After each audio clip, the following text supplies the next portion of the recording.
I'm a little late getting in because I'm invisible. I realized I had compliance training to do on my phone, which was just, skipping through and doing little quizzes. Stuff required because I work with gamblers, but I don't know. I just realized I could do it then, and I did. Patience with myself and my situation is something that is abounding lately. I think mainly because I'm just not super stressed about it anymore. But today, we're working on Hearth. Which is funny because I've had this thought before, and at different points at my career in making this project would have terrified me to stream it, but I'm like, why not? Why not? It's what I want to stream.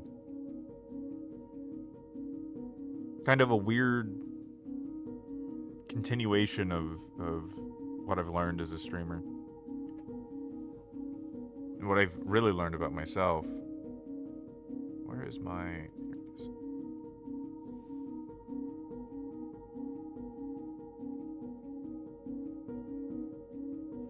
There it is. Just give me this. Also, welcome home, Latrep. I see your message a little bit. It is cut off because it has been so long.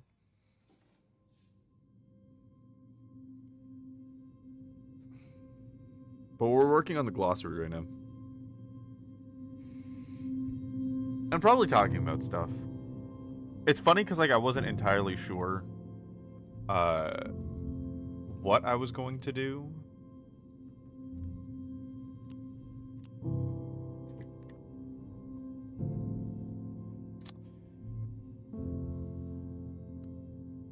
Until I found this music and I was like, this is correct. I had the thought, but I hadn't really set to it. I took a walk today and ended up in a park, which is not uncommon for me. And I realized that I have finished every major goal that I set for myself. As far as living conditions and where I'm at right now, we have a Christmas tree, which we didn't get to do last year. We're stable and happy and eating good food regularly. It's funny because that's the one that was almost hardest to achieve in a lot of ways. A lot of stuff had to happen first.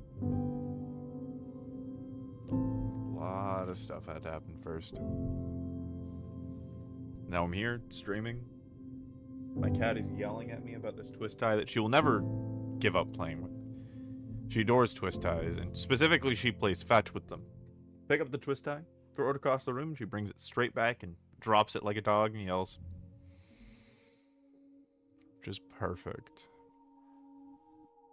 If you have any questions, by the way, feel free to ask, either in this stream or later. One of those things that I can't help but talk about.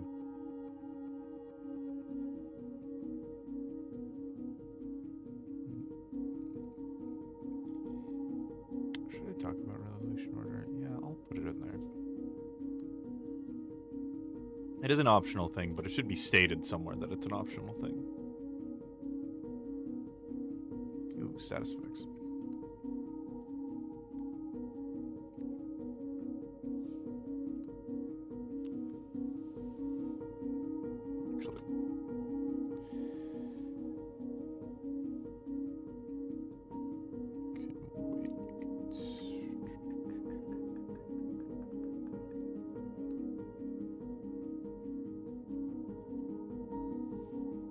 What's funny is I actually kind of started this technically, but never really finished it.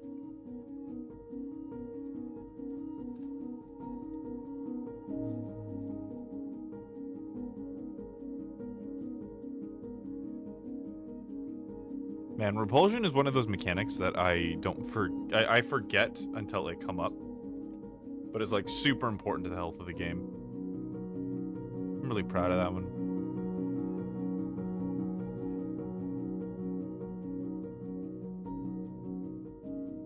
Start defining shit.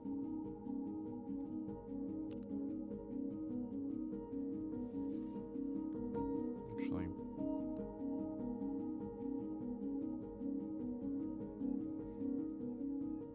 dual wielding hot chicken lurking right now.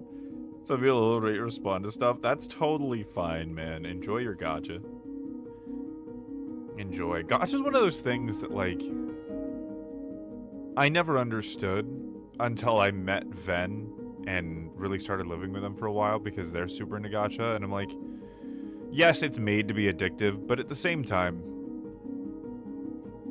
those little guys can mean a lot, you know? And they mean a lot because it's, like, impossible to get them. They kind of create their own stories, and the fact that it can happen with something so predatory really makes me think about how to use that effect for good. This is why Ven is based. You guys share so many opinions. You both hate Cheez-Its. I think the only thing that differs is that I don't think Ven likes pineapples on pizza. Hates Cheez-Its, likes gacha. It's true.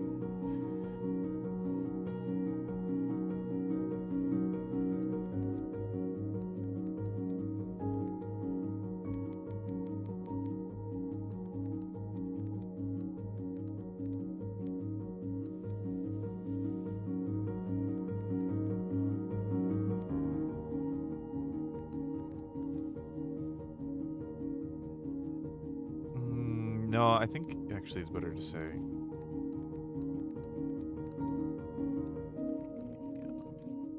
size. Ooh, size, actually. That's an important one. Size categories.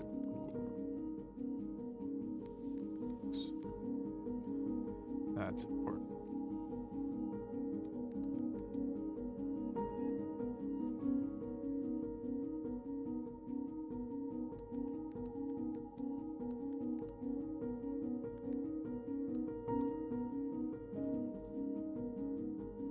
I'm just going to define everything in bullet points that you would need to know about the thing as just kind of a quick reference.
There we go. No longer based. The thing is that I don't think that Ven thinks that pineapple on pizza is bad. I'm pretty sure they just personally, it might be a texture thing, but they don't hate it.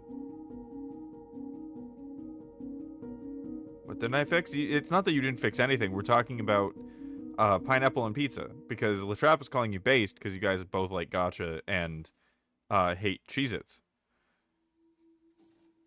And so I was saying that, like, you don't necessarily hate it. It's just, I think it was a texture thing, if I remember correctly. Why you didn't like pineapple on pizza. But you recognize that it is a valid flavor. It is a valid food.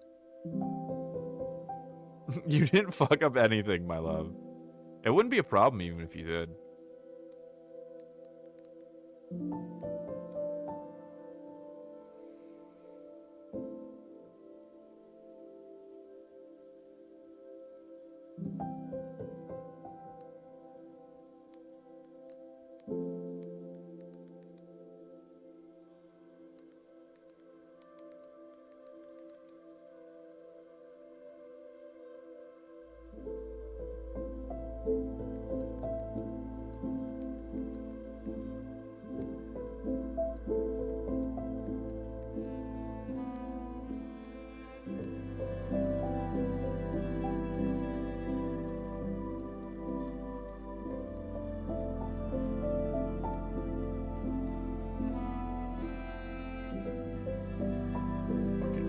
right. I gotta put that in there.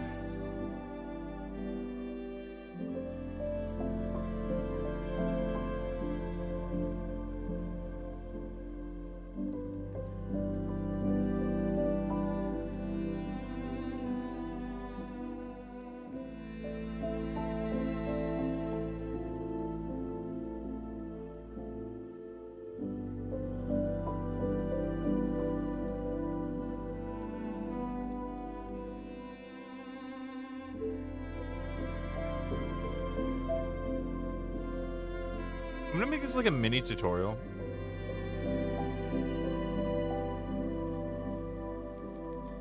Is it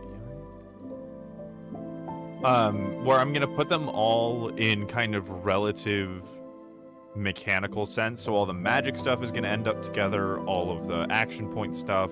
So you could read it through and kind of one idea links to another. Yeah, pineapple being hot doesn't sit right with me unless it's a dessert. Yeah. So there you go. There you go. They still get to be based.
Base at 12. What the fuck? Why did I put 12? That's so weird. That's a Freudian slip right there. I've been kind of thinking about it being okay for people to have more MP. But I pretty much unilaterally, there were a few exceptions, but when I went through the spell list, I reduced the cost of spells across the board pretty much.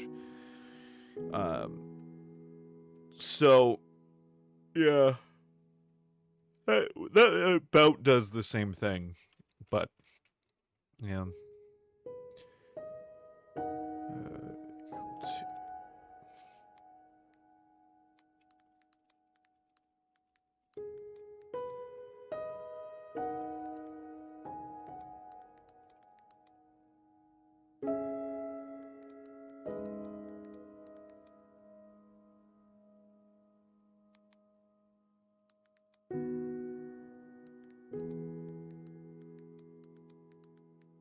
I'm going to leave this vague.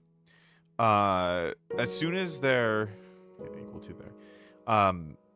Saying as soon as their last spell is cast does imply the last spell that put them to -10 blight, but then it also leaves it open to interpretation for people to do cool, like just casting a shit ton of spells and then they die. And if that's how you want to run your game, that's fine.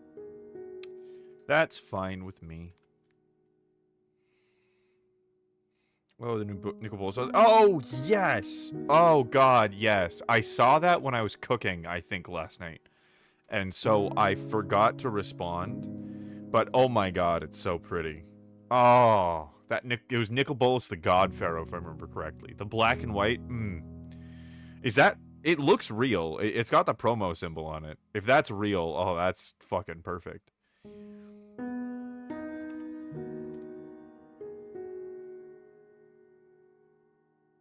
Should I say a representation?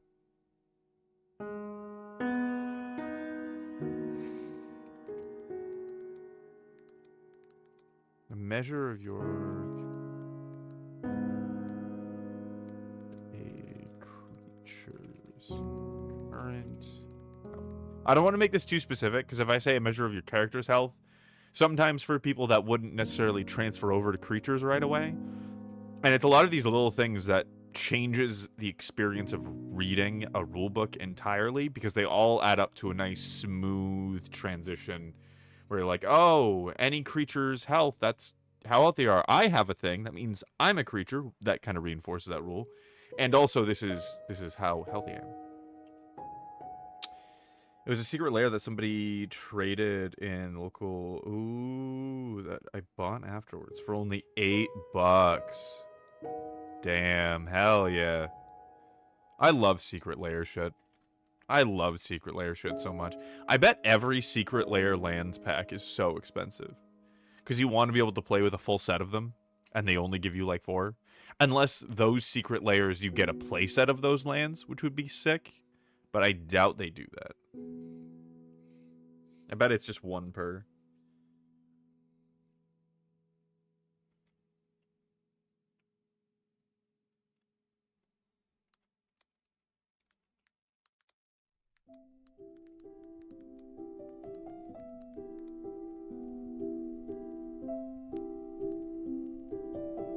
I love this music, by the way. It reminds me of Over the Garden Wall in the best way possible.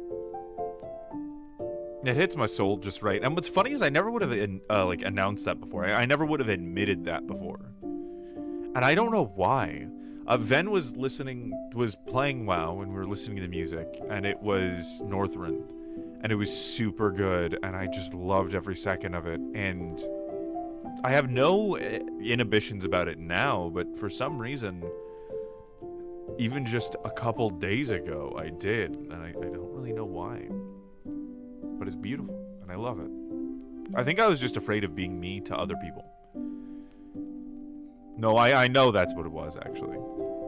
Just fear of being specifically me and nothing else and no one else and not achieving anything else or anything less. It's a terrifying thought for a long time. Until today, I realized that I've accomplished every goal I set out to do here. Oh, that just makes me so fucking happy. It made me realize I was worrying about nothing.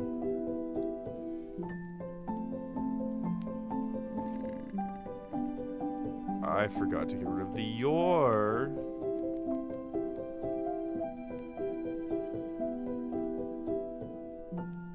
I also hope that this inspires somebody.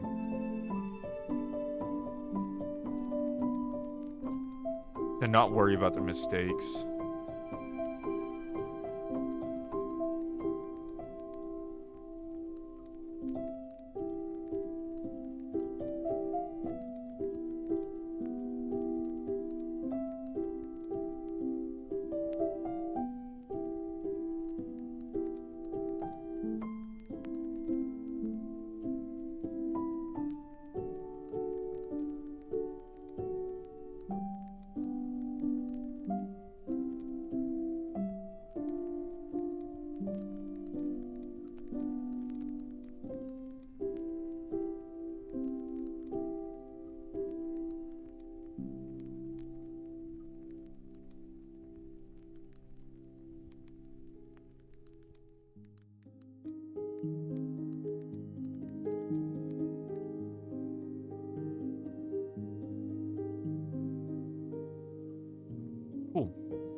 And I like leaving little notes like that, like letting people know this is one of the few things that cause change mid-round. Actually, you know what? I'm gonna cut that out. If it's true, it'll end up being true anyways.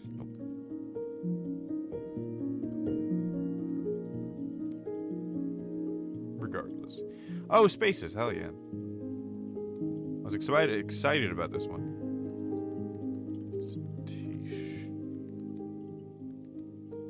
About a 5x5.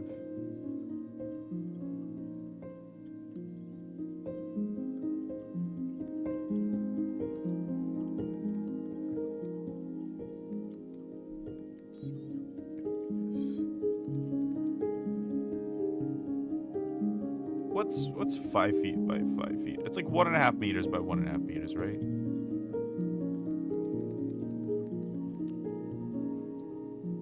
So I put 5. Yeah, it's almost exactly.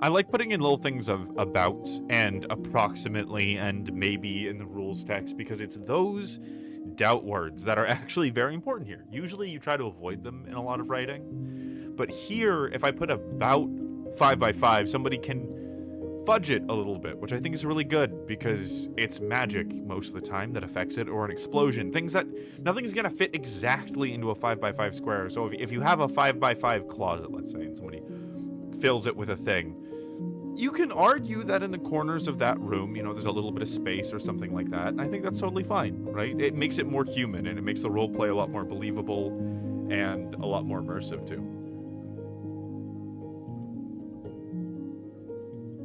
Love the idea of it, but some parts of the execution feel bad, like having the whole thing being limited.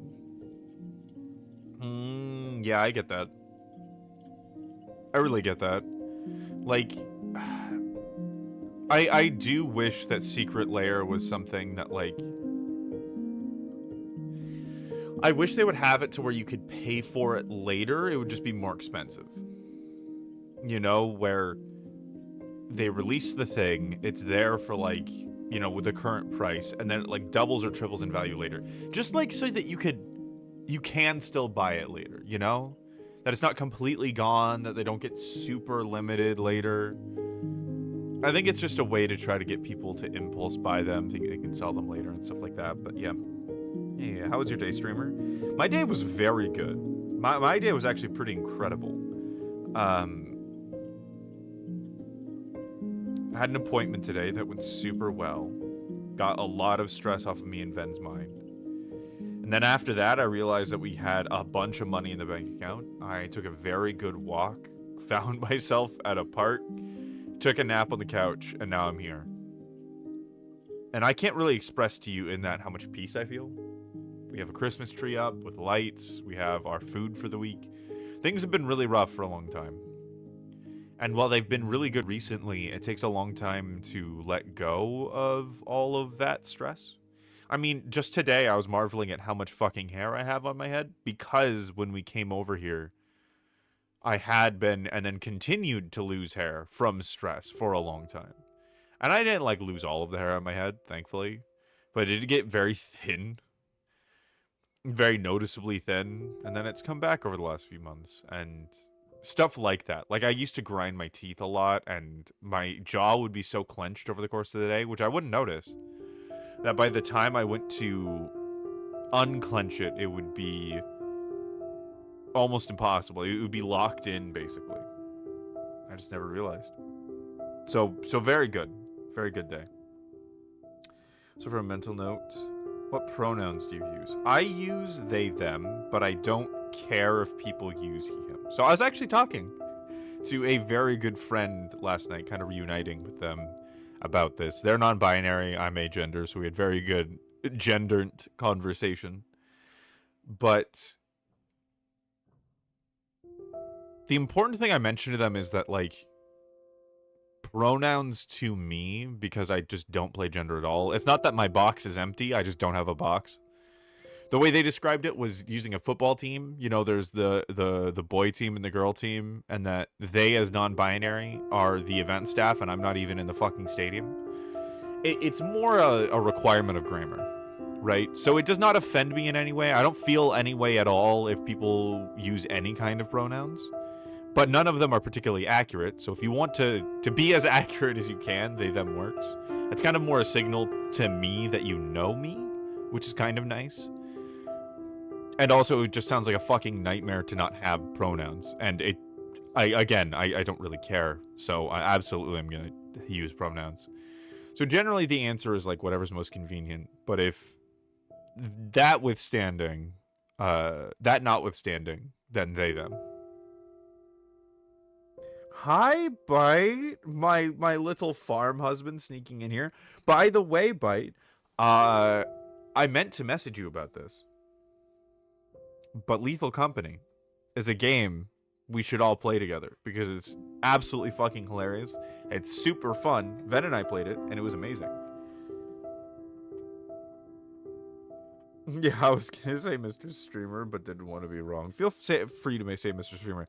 And like the funny thing is, I don't know how else to describe this, but there is a very thick miasma that I have come to love. I think it's very cute. Of male on male gay energy in this stream, and people call me him and Mr. and whatnot in like a very loving way, and I don't know, it's kind of fun. So yeah, you can feel free to call me Mr. Streamer. That's very okay. It's just kind of a cute side effect, I think. And I was talking to Ven and a friend, and they're like, it's your voice, and I'm like, well, yeah, okay, I guess. I suppose. My farm spouse. Your farm spouse. Forever and always your farm spouse. USB is not recognized. Just charge it. You don't need to recognize it, damn it. I do appreciate my computer keeping itself safe, though.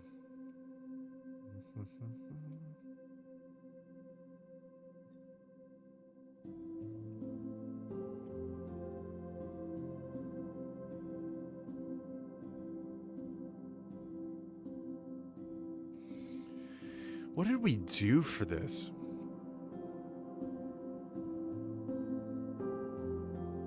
Man, we had a complicated formula that simulated gravity for fall damage. But I don't care particularly for any of that. So I'm gonna do something much more simple.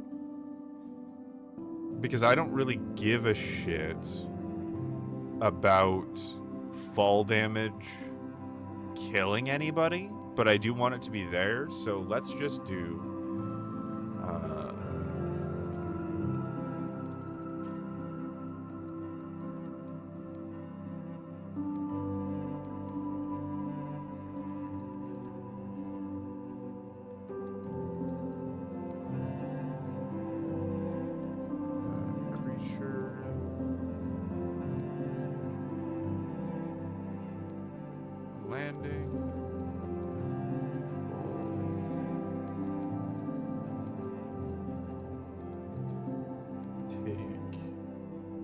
you know what? When landing, creatures take 1 damage. Oh, I need to put in damage. That is a term. Take 1 damage for 3, 10.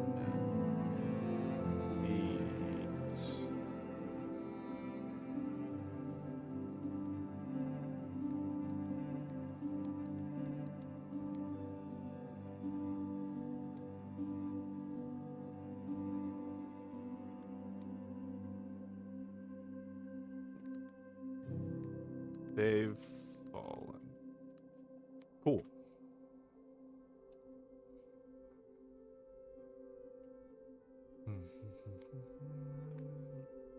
It feels so nice to be able to do this in front of you guys and to be chill with it. There's so many parts of me like,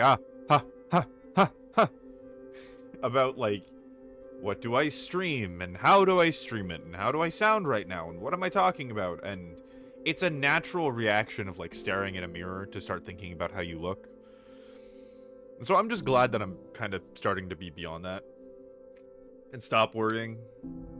I worried for a long time about what do I stream, even though I knew the answer was it doesn't matter, just whatever you want.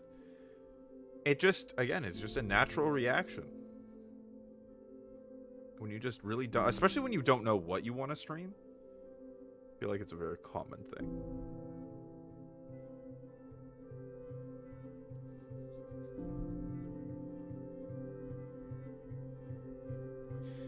There was a meme outfit I was hunting for that was a low back cedar dress. I wanted to draw retro in. because his flower would show. I forgot what it's called. I regret looking it up. Would you stream anything? Your presence is a delight. I appreciate you so much. And thank you for saying so. I'm really starting to believe it now. I remember there's this moment in work, it was only a couple weeks ago, where FanDuel went down, which is unheard of, right? I've been working there a year, and one time it went down for construction, and this is the only other time. I think it was probably a cyber attack, but for like 2 hours, the site was down entirely, and so we had no one to deal to, and so it was fine to just sit and talk. And I started talking, because that is just the ability that I have. I started monologuing, and podcasting is as they call it. I've been dubbed the living podcast at work, because I'll talk about history, I'll talk about my thoughts on game design, things that I really want to talk about here, but I'm only starting to feel ready to do so. Things that just require me to just pop off, because there's really nothing to think about at work. And they were all enraptured. And as soon as I stopped, everyone was like, wow, that was really good, and please keep doing that. And eventually I came back, and we started kind of just talking. I was sitting off to the side because I was doing a shuffle, which is not going to matter if no cards are getting dealt. And as I started talking, people started raising their hand because they didn't want to interrupt. I started calling on them, and there was one guy in particular that asked, if you know all this, then why are you here? And that the whole culmination of that experience made me really start to realize that I am kind of a delight to be around, that people do like listening to me and hearing my voice and my thoughts on the world and life and the universe, and the little things that I picked up, the fun facts, the dumb jokes. Funnily enough, I think the dumb jokes is actually one of the least important things to a lot of people that I do. And it was all that I did for most of my time here on this platform. And that's just to change as I feel like it. It was a very good experience, and it taught me a lot about who I am. And it really now is the point that I feel like I have actually started to live out some of those lessons. But they're very good. And I look back on my life in general, and like I'm staring at this little doll I have. It's got covered in cat hair at some point. But there was this time. I'll describe what it is. Man Bear Pig. I don't remember what it was from. It might have been Family Guy or American. I think it was from one of those. I don't remember what Man Bear Pig is from. I don't think I've ever seen the original Man Bear Pig, but it's a little hand-sewn, custom Man Bear Pig doll made by Amanda. I probably shouldn't name drop her. I need to not name drop people. But made by friend Amanda in marching band. And it's because at one of our events, me and my equally dumb friend Zach, we were both very dumb, and I love it so much, had this really dumb, perfect idea where they had shout-outs that would play between performances, right? Because we were in marching band, so we'd come out and do their performance, and they would shout out, you know, like from the parents or from this person to whoever. And so me and Zach went up there. It was a little later into the night. And we hand him our $5 and a note that says Man Bear Pig.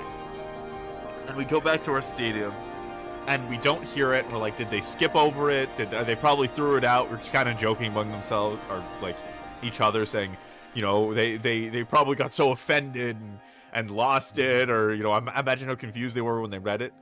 And then at the end of the night, the very end, they said, okay, folks, and for our last shout out, it's not to anyone, and it's not from anyone. It just says Man Bear Pig. And we all cracked up laughing for the rest of the night. It is one of my favorite memories, and she made that in honor of that night, and I realized that I'm the one who did that thing. And like, I initiate so much stupid that becomes good memories, and I never gave myself credit for it before. I never gave myself credit for this, Like, Hearth is an immense work of brain knowledge and thought and consideration and redoing, and it's not some divine providence. It's a thing that I've put 7 years of work into. It's a culmination of blood, sweat, and tears. Even though I'm not the one who originally made the spell list, I'm the one that has tuned and refined it, that took in and out some spells. This thing is steeped with me. You know, and I'm starting to really understand and accept the fact that I am the creator of a lot of these moments. People enjoy them, and I can be happy about that. You know? And it's a delight. It really is a delight. South Park? South Park. Okay, thank you. You know what? If it was South Park, then this pretty perfectly captures South Park. She also got, like, different materials for everything. It did an incredible job, I'm gonna be honest. I know I thanked her profusely at the time, but I wish I had done more. Precious memory. Yeah, man, bear pig.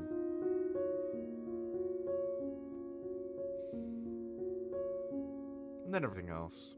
Ven reminds me of it every fucking day. We've worked really hard to build a life, and they will never let me forget my contributions to that, and I'm starting to accept it. How do I describe attributes?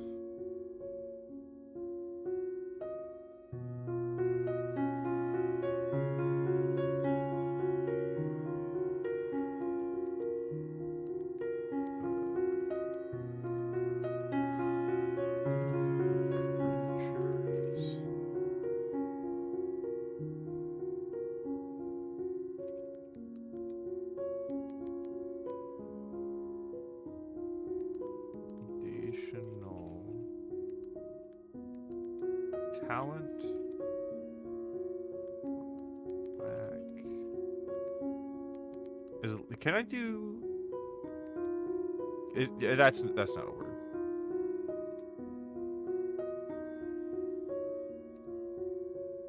Okay.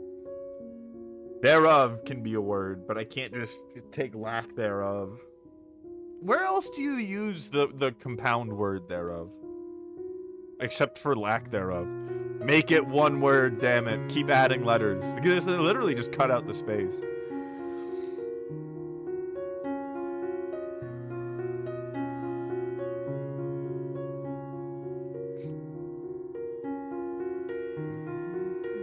I wish...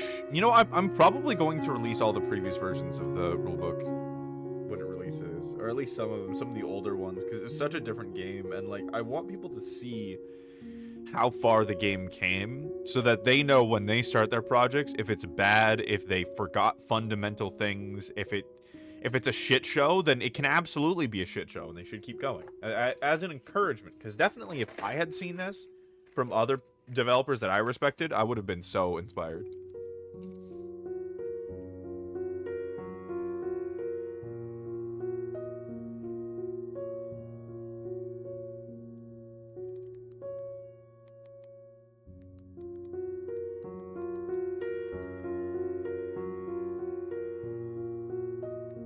And then I can list the attributes here.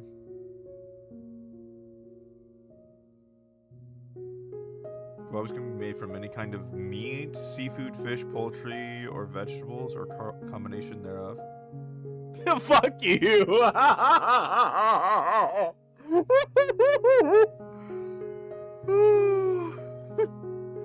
Oh, fuck you. I love you, man. That was good. That was fucking good. The whole build-up, the whole sentence, completely unrelated to anything until that last word. And the entire thing is just an "I told you so," just to prove me wrong. You asked? Fuck you. I know I did. I say that entirely out of a sentiment of, I know I'm beat.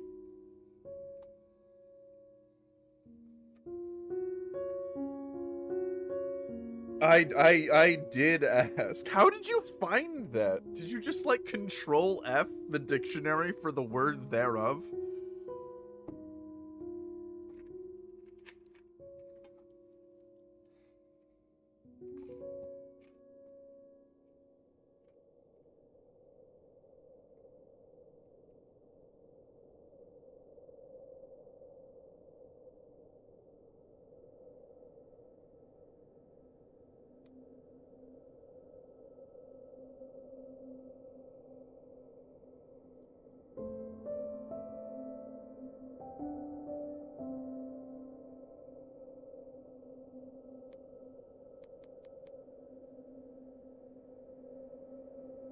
9.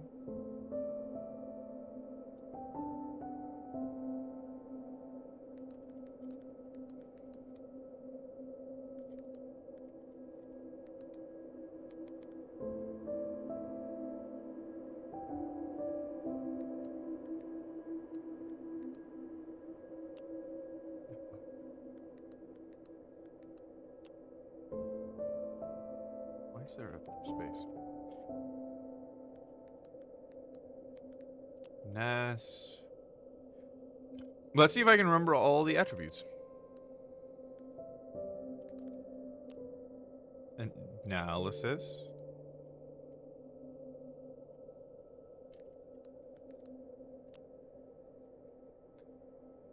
Analysis, focus, awareness.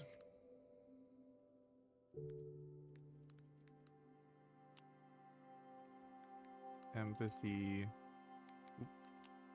The soul ones I remember especially because, oh my god, there was so much debate over the soul attributes. For so long. So long. Empathy, instincts.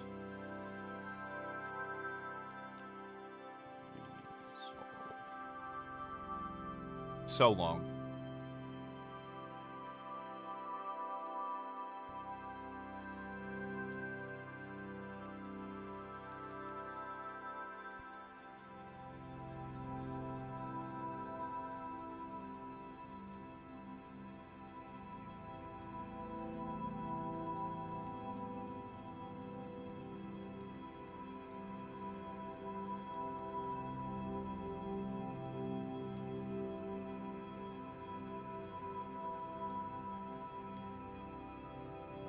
Do I have exhaustion on here?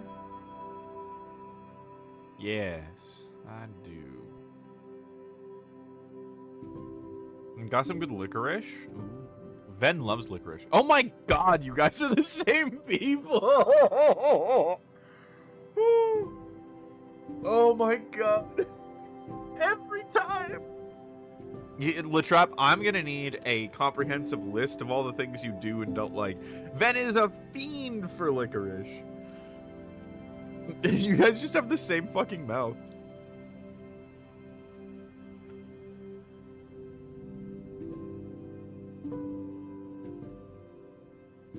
Fucking damn.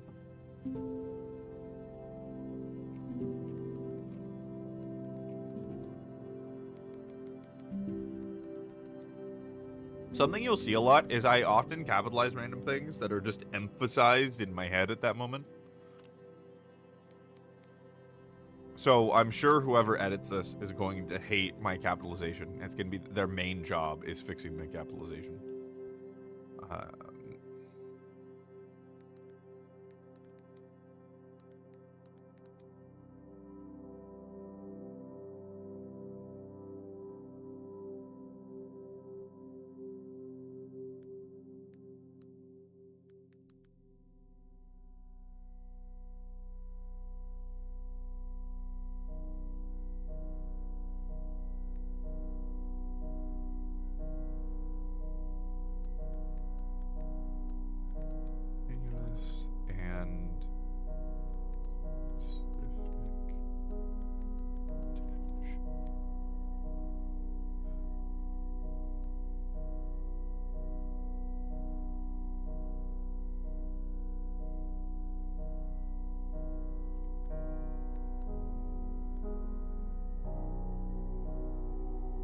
I could call it the awareness to change.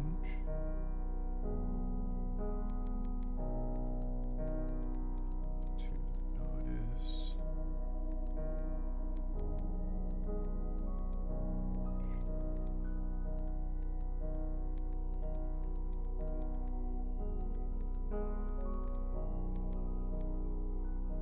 The ability to notice changes that happen. That's actually fine.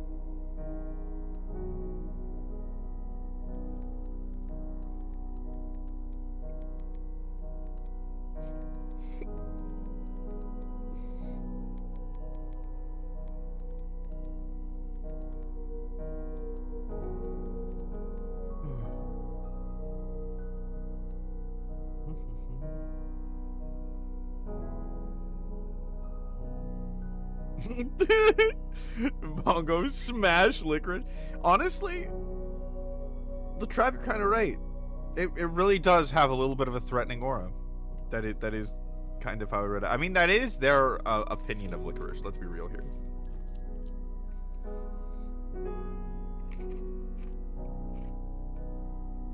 That's how much they love licorice. I should get you some licorice, like a big tub, as a little treat.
Oh, I know what these all mean. I put periods at the end of everything. Oh. It's fun to be able to finally show people the creative process behind this game. It's very mundane, which is kind of a good thing. I always thought that, like, game development was a lot more than it actually was.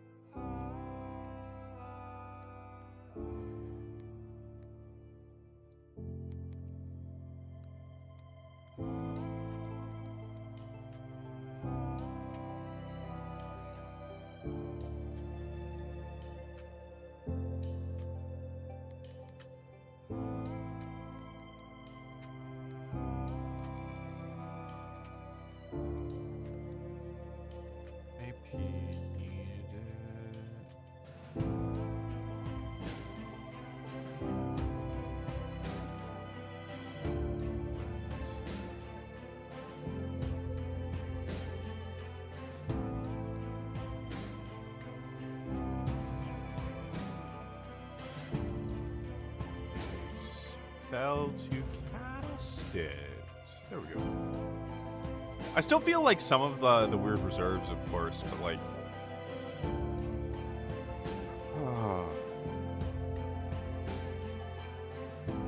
not. It's like in an aliens world. Like it is a astronomical distance. It is incomprehensible. I can scarcely imagine what it was like before, and this is like a day. I mean, it's just been, what a fucking day it's been. God damn. What a fucking day. Slash positive.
Oh, you know what? Actually, I don't think I need to describe armor. I don't think that's actually a technical term.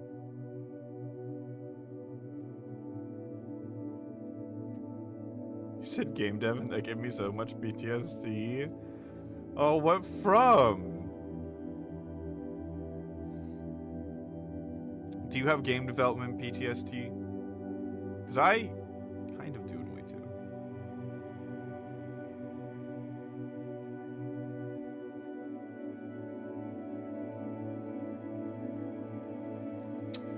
Then, my dear, you dare walk past me without giving me a smooch? But paying the tax. Thank you. And thank you for cooking dinner.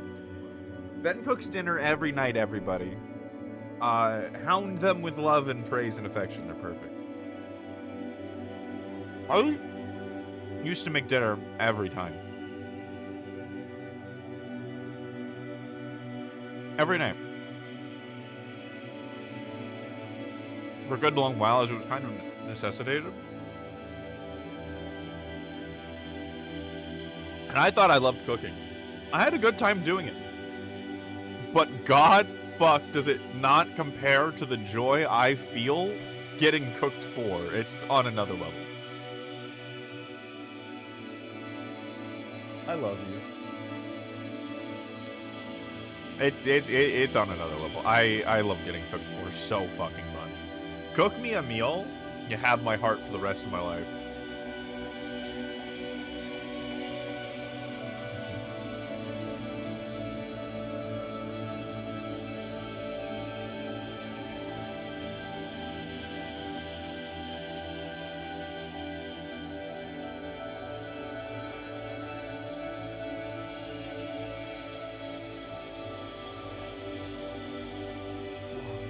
How do I actually want to define this?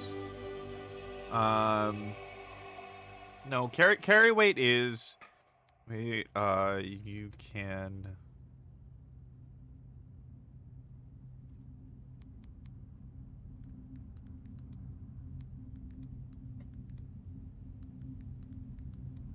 No, isn't carry weight a description of the specific items? This is a little fucked up. See, this is why I'm doing this. In this game, it's gone through so many iterations, and there were so many assumptions of game literacy that I'm kind of destroying because that's kind of dumb. That we use carry weight in, like, interchangeably with things, and it's not really a term I think the game uses.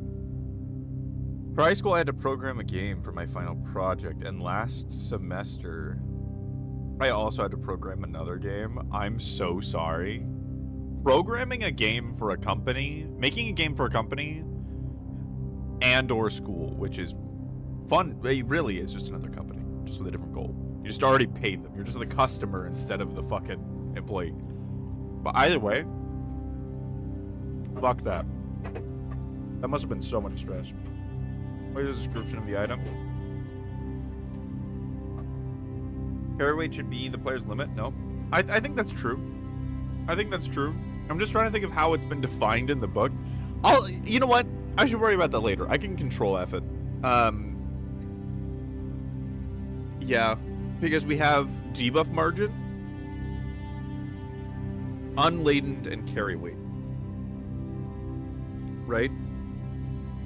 I think we call it even the unladened carry weight sometimes. But unladened and carry weight are the same thing. I think at one point in the system they were different. But they're not anymore. So that can just be condensed. Because you have your carry weight and then you have your debuff margin, which is just every X pounds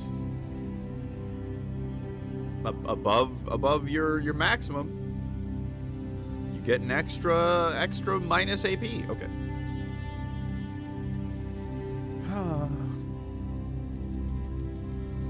The amount of weight you can carry without... I could say restraint, but I don't think that's the right word. Without,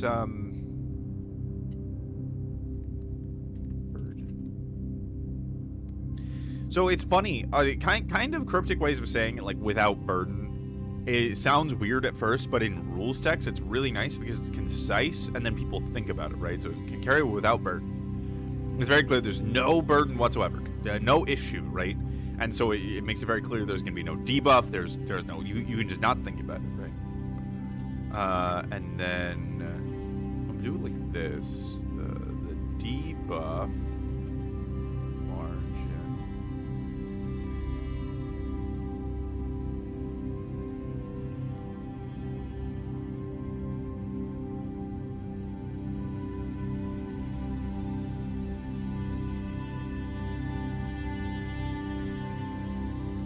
Oh. Well, what did we call it? There's a carry weight, the debuff margin, and then the like over encumbered.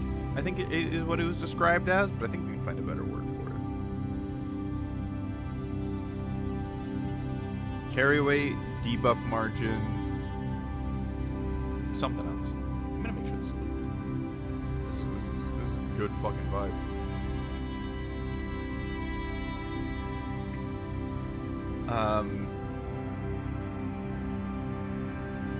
Oh, I think we just called it the weight debuff. So I'll do this.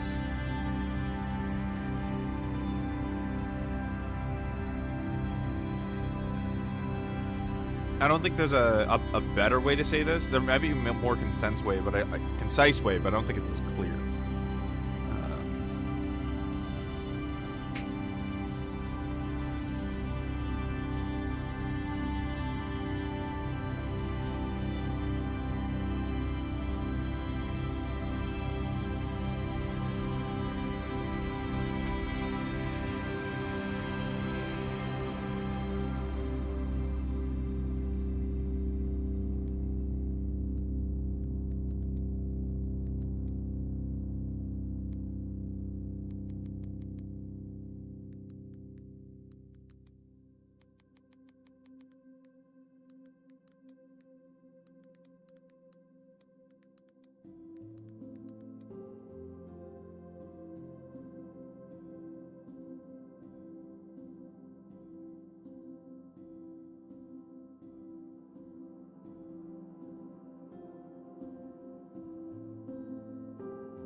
One.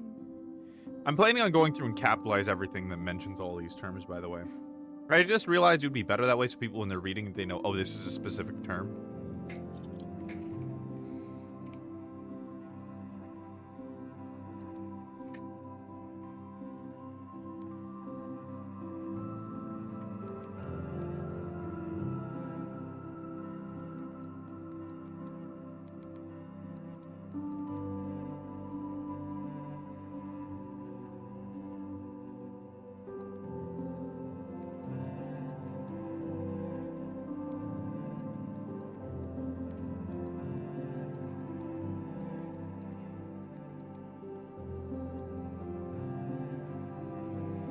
-1.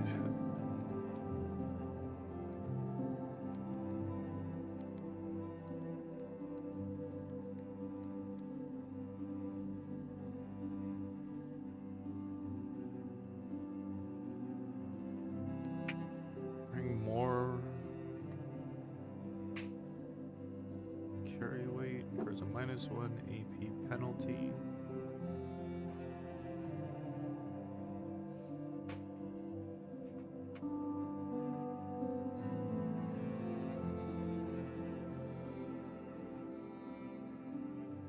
Marine, what do you have in your tail? It looks like you got a piece of gum. We don't chew gum in this household. Marine, what is... You have something...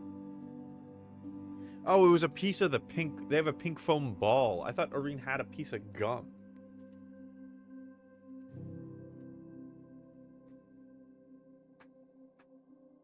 -1 AP penalty. Oh, Vance cotton onions.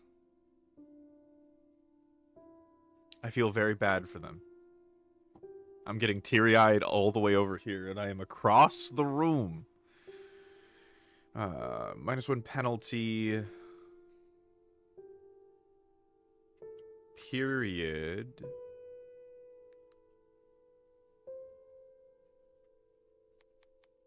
Penalty, comma, and additional -1 each time the debuff.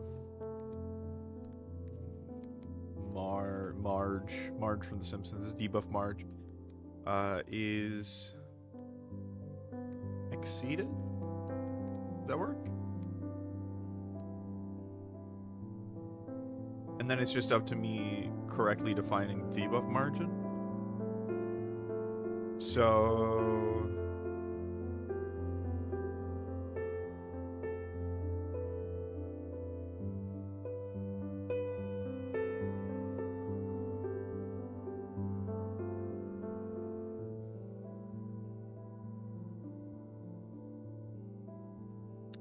Oftentimes in moments like this, I find it better to just type everything out. It's just do one big awful sentence and then pare it down from there.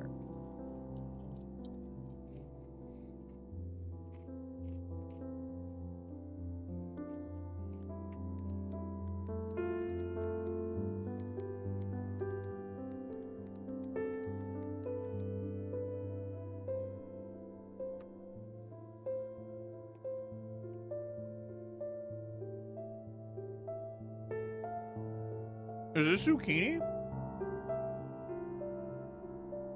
They can't hear me. I think I just put a zucchini in my mouth. Pretty good.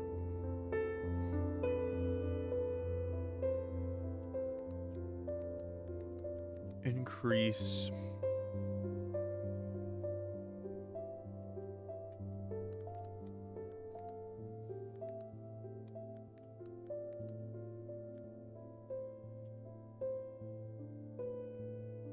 The amount of weight needed to increase your weight debuff. I think that works. I think we're good. Okay. That took a second to figure out. And this is one of the things in, like, game development. Is that it's constantly kind of going back, rethinking, redoing, rehashing until you're happy with it. Which I think is true for any kind of development. But I feel like with game development, there's so many open walls. Or, like,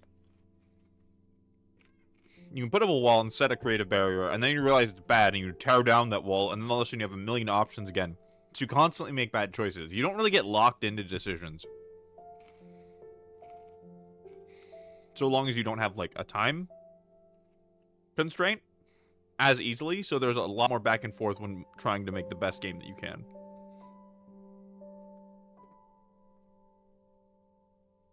There's a lot more things you can do with a game, right? Because with a movie, you're presenting a story on screen. With a game, everything can change, right? Because of the interactivity thing. It's like going from 3 to 4 dimensions, so... pretty big.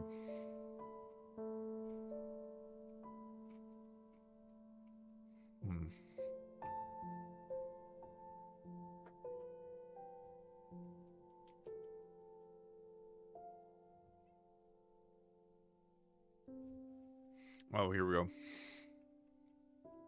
I did this incorrectly. I'll put sub-attributes down here.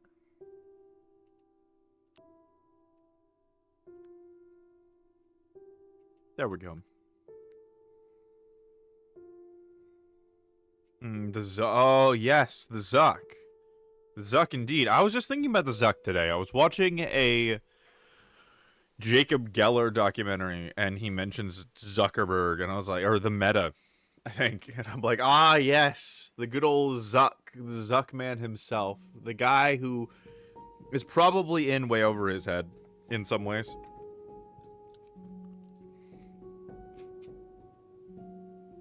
Really doesn't seem human. Metaverse is a dumb idea. You cannot convince me that he knows what he's doing and him trying to push the metaverse.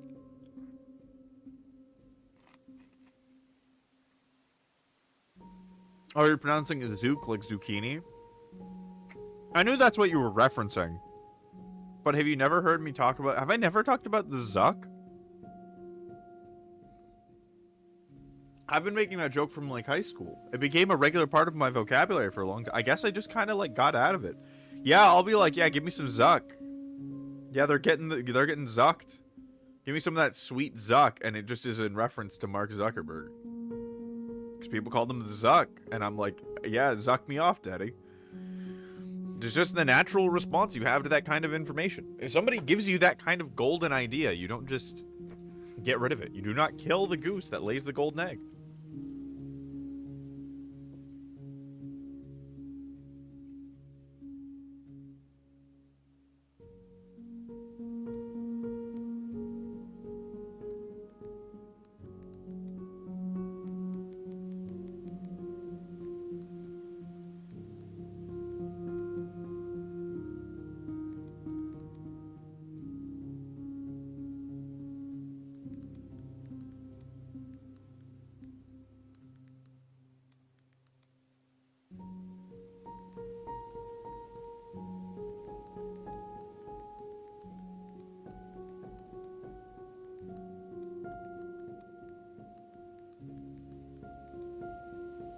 I should specify the 9 main attributes.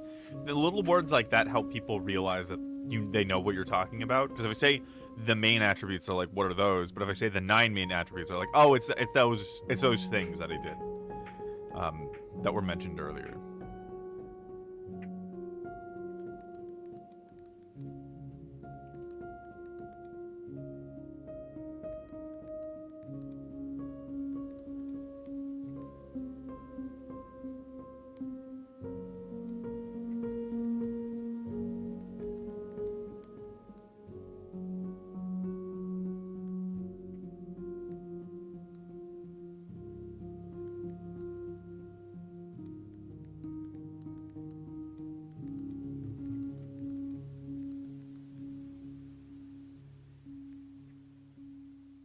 It's really just like a moment of doubt.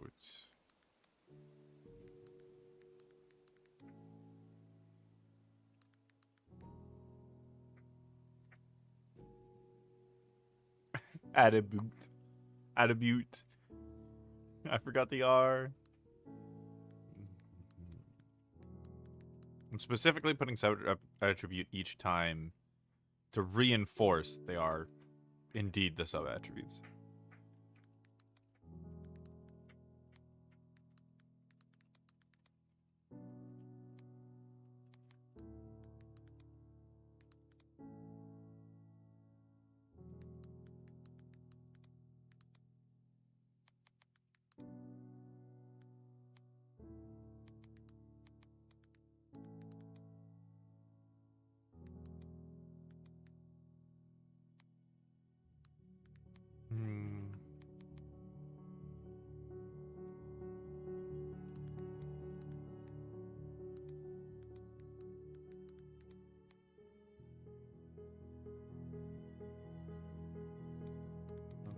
Given subject. It's important not to make these too narrow. My apple knife is starting to wear down. Damn. The Trap Killer of Apples. That's your legendary magic card. Hello? Hi, Beckett. Welcome home. It's so good to see you. Anytime I think about fucking anything from my childhood, Sonic X comes up, and then you inevitably come up in my head. That's the way it's been lately. I've actually been thinking about Ben 10 a lot. I don't know if anyone here was a Ben 10 freak, but I adored Ben 10. And it's only now that I realized how, like, agender non-binary coded it is, because none of those aliens have gender. But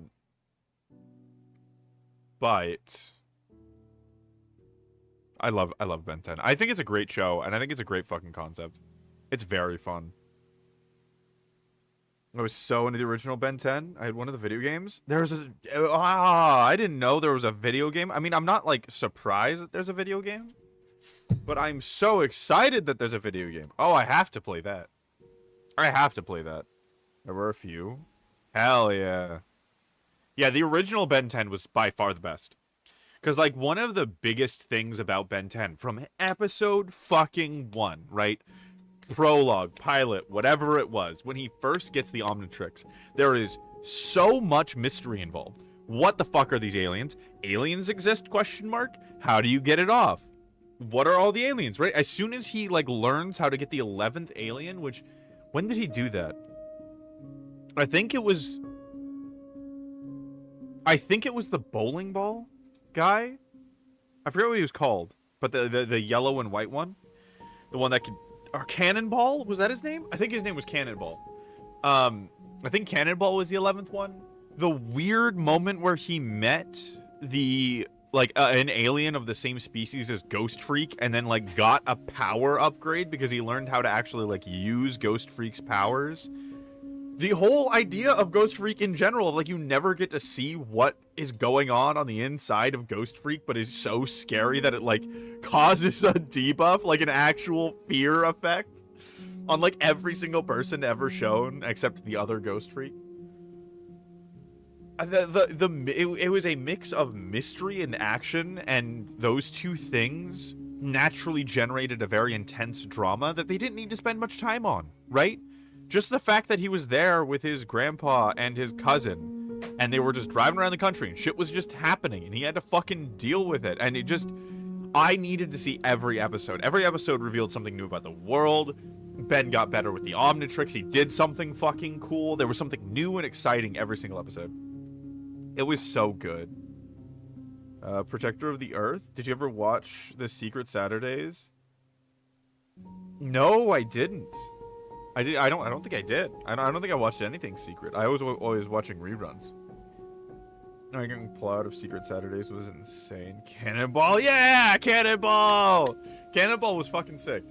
I remember so many of their names. It's Forearms. Oh, what was it called? Mutt? The dog form. I think it was something Mutt. Yeah. Fucking Diamond Head, Cannonball. There were so many good names.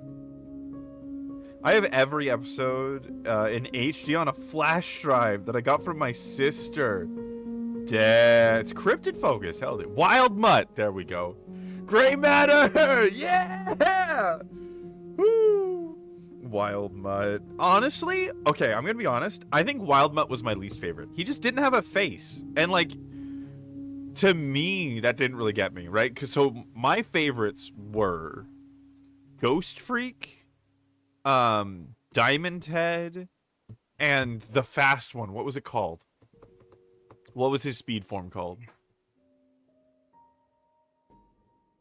Oh, God. Extreme Speed? Accelerate! I think it was Accelerate. I believe it was Accelerate, yeah. Accelerate was really good. Those were the designs that I really loved the most. As far as power-wise, it might have to be Ghostface. Ghostface always just got me because he was so different. He, like, implied magic almost. It was super weird. Diamond Head was also super cool just because he was fucking durable. And, like, you could change... The fact that Diamond Head could change the shape of his arms, right? So you could have all the different tools, the utility, the power, the strength. It hit all of those things. Oh my god, no, I remember my favorite. It was the fucking anglerfish. What was he called? Oh my god, the fucking... What is his name? The deep sea anglerfish. That Big Jaws? Was it Big Jaws? Rip Jaws! There we go! Rip Jaws! God, a second before I put it up. Oh man, like as I looked out at chat, that popped up. Yeah, Rip Jaws. Rip Jaws was my favorite. Rip Jaws was sick as hell. He had so few... Well, I mean, that's actually the cool thing. So you would think he would have so few applications. And he didn't come out all the time. But one, aquatic areas, super good. But just the fact that he did have these jaws that could, like, eat through anything, he did come up. He had a cool utility, like this really awesome ability that is useful, even if he's not in the water. Yeah, Ripjaws was fucking sick as hell. And I guess Ghostface was the only one that had flying, specifically. Yeah, Wild Mutt was good. I think my favorite part about Wild Mutt is that it really showed off how Ben's behavior kind of changed as he switched between aliens. Do you guys... Okay. Ben 10 quiz. Put it in the chat. Do you remember what the actual purpose of the Omnitrix is? Does anyone remember? Because I think it came up in the movie that ended the original Ben 10 show. I believe it was a movie. But I will never forget because it made so much sense. And it's so cool. And the writing is just so good. I'll never forget it. Do you guys remember why the Omnitrix was made? What the point of it is?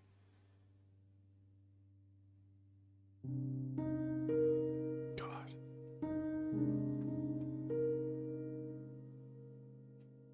Nope, don't remember. Beckett, do you have an answer? You might have not even seen it. It was at the very end of that movie, and I don't even remember that movie being that good, to be honest.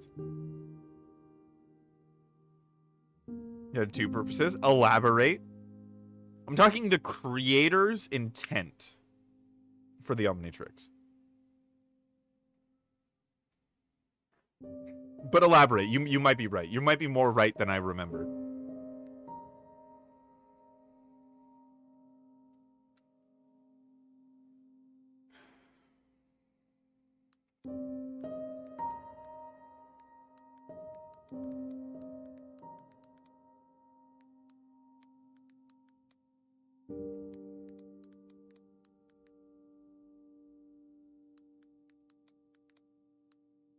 One and Oop.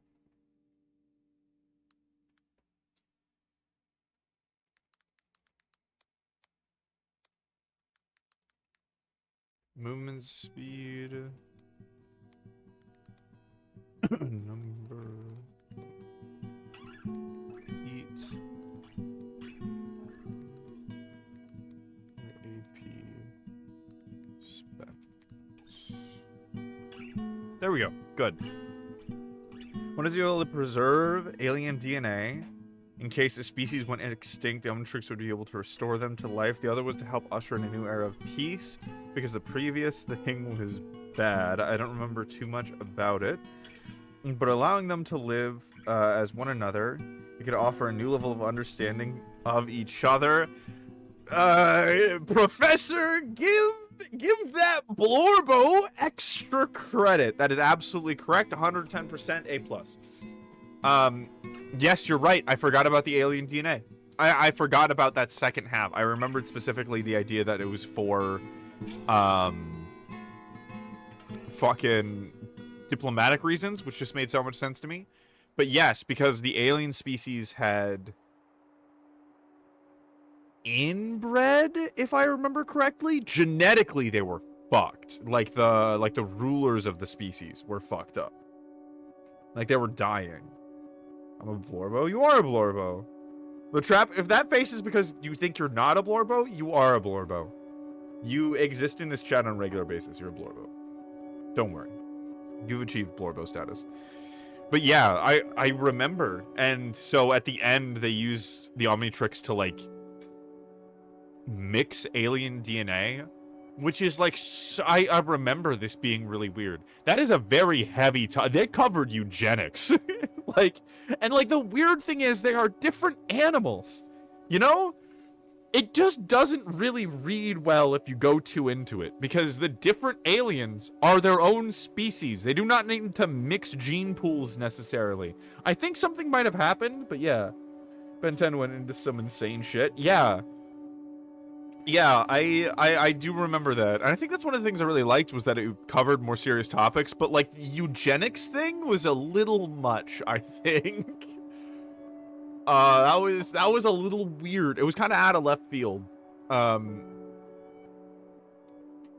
It kind of makes sense. It really comes down to exactly how they explained why they were genetically fucked, but I think it was inbreeding, which is just another weird thing to put into Ben 10. But I'm glad it exists. Oh, God. As I'm talking about this, the memories of Code Lyoko are coming up, and I don't really know why. I think it's just because Code Lyoko was another one of those very serious shows for kids. Because it had this wonderful base of like, these kids are preventing the deaths of themselves and the people that they love. As a base concept for that entire show, it's about not dying. It's a survival horror, basically. Do I order Trolls art book or the Sonic cookbook for my partner? I want to order both. They're going to be Christmas presents, but I don't want to purchase too much in one go. Code Lyoko, yeah! I would say do the Trolls art book first, because the Trolls art book is something that has immense value holding in your hand. And as much as it's cool to have the Sonic cookbook, you can look up the recipes from the Sonic cookbook, and most of the value comes in making the dishes. So if something happens, it's better to have the Trolls art book, I think. People will die in Code Lyoko and then just be revived. The same will try to go through on a regular basis, right? And I remember them talking about it. Like, I remember the Alien episode where, like, I forget who it was, almost got their face eaten off. And, like, it was in their face, and then it all got reversed, and there was kind of this weird silence after of just like, yeah, that's the shit you're dealing with, you know? That's, like, could be coming into a reality. Here's hoping they don't order the art book themselves. I know. Ven has to ban me from ordering anything for myself for Christmas. I also have to ban them. I need to remember to do so. Hey, babe. Babe? Oh, they're listening to music while they're doing their thing. I'll figure it out. I should do that. Yeah. Yeah, you have to, like, when holiday season comes around, as soon as you start looking at gifts, you have to ban your partner from buying things for themselves, because they just will do that. Do you ever watch Stormhawks? No, I want you to DM it to me. I know that's a little bit demanding, but in the vein of Ben 10 and Code Lyoko, I don't care what comes up next. Oh my god, I just remembered Spider Riders and... Oh, what was that? What was the thing? It was like Sky... It was like about sky pirates, I think. They were on like a ship. It's a show that I've always wanted to go back to. But no, I don't think I've ever seen Stormhawks.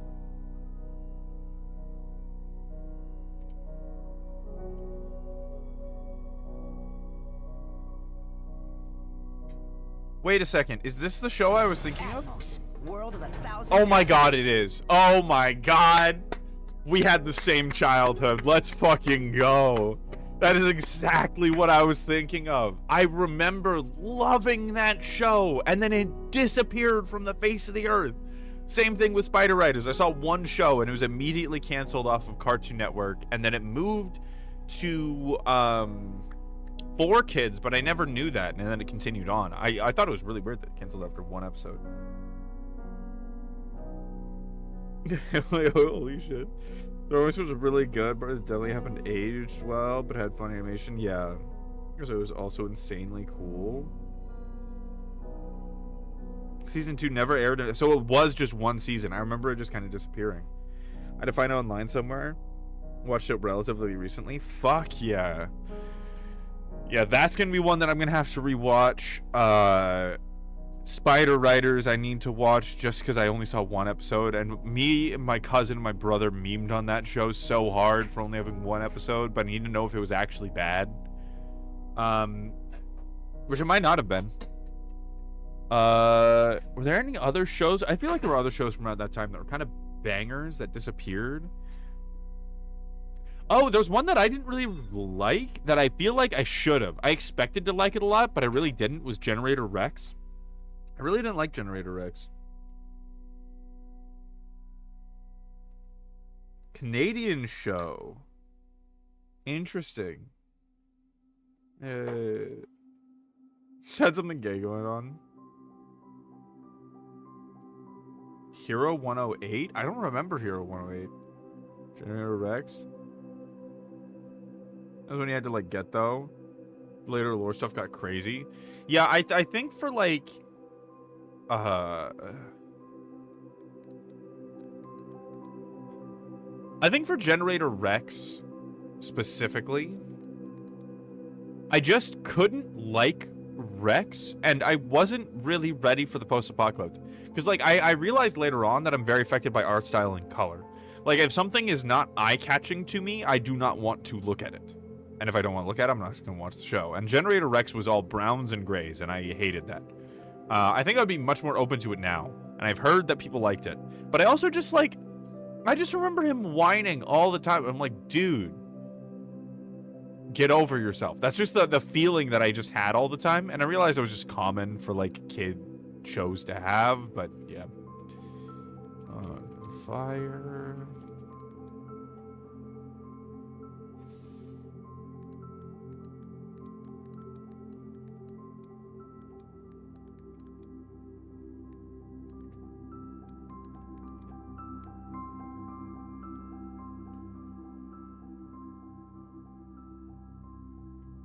I'm gonna tell you that, you fool.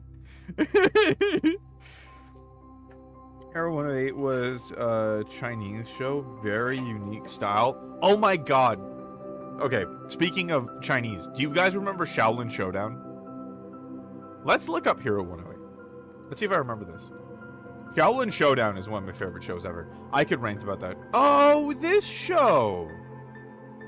Oh my god! Pasta? Thank you. I love you. Could I get some milk? Also, I want to say, yeah, you're banned from buying things from yourself. We were talking about that until the holiday season is over. Ask before you buy. I remember this guy. Oh my god, I remember this show. I saw it so briefly, and then it disappeared.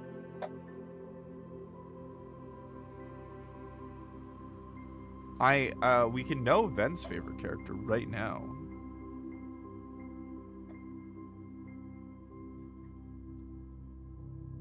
Ven, do you want to see a little guy? Do you want to see actually a show that's just entirely you-gendered? This is very Ven. My sister and I loved Hero 108. Actually get up in the morning to catch it. I do that. I did that with, funnily enough, Total Drama Island. I don't know why I was so upset. It was a banger to me when it came out. Him! Yeah, that's exactly what I wanted to show you, was him. He's got other images, but yeah. I love you too. But yeah, Shaolin Showdown was my shit, and kind of is my shit. I love that show. It has such a good idea. The model for the show, the way that it runs is so perfect. It just makes good I like seeing people beat the shit out of each other for fucking powers that they get to use later to beat the shit out of each other. It was so cool. Oh, it was so cool. And it just kept building on itself because of its nature, and yeah. Total Drama Island. Kids Danganronpa. Kids Danganronpa. Yes. Danganronpa. Danganronpa for children. Danganronpa. Danganronpa. Dankrompus. It's just weed in the shape of a rhombus. Dankrompus.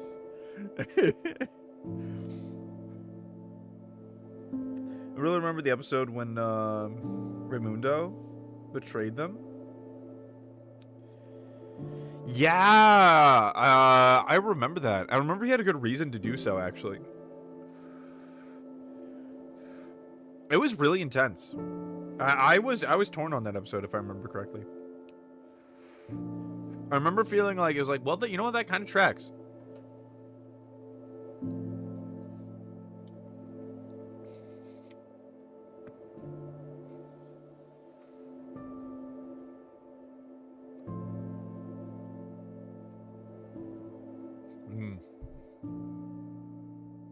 Say so fucking good. But yeah, Raimundo was always the most resistant to the training. He didn't like being there. He didn't like the rules. He liked the people. But they brought him there to make him powerful. and then just kept not explaining shit to him. And so from his perspective, he was basically just getting used as like a tool. And he didn't know if they were the good guys or what the history of anything was. And like they refused to divulge. They just said obey, and he kind of refused to. That one just really stuck with me. Yeah, I remember that too. Because he was such a central part of the group too, and everyone was so fucking sad about it. And it was like, it was a true moment of like the heroes fucked up. The hero side really fucked up, and then Raymundo betrayed them. And it was like a real betrayal too. Fuck, that reminds me of Teen Titans. Oh my god. Oh, the emotions in that show were so real. Oh, the pain and the happiness and the everything. That show was so gritty in the best way. Gritty not in the way of dark, but gritty in the like, this is raw. It was raw. That show was very, very raw. I have every episode on DVD that a coworker gifted to me. That's the best gift I think I've ever heard a coworker getting from a coworker, or anyone getting from a coworker. That's fucking perfect. I think I want to get it on DVD. I really want to get the things that are important to me on DVD.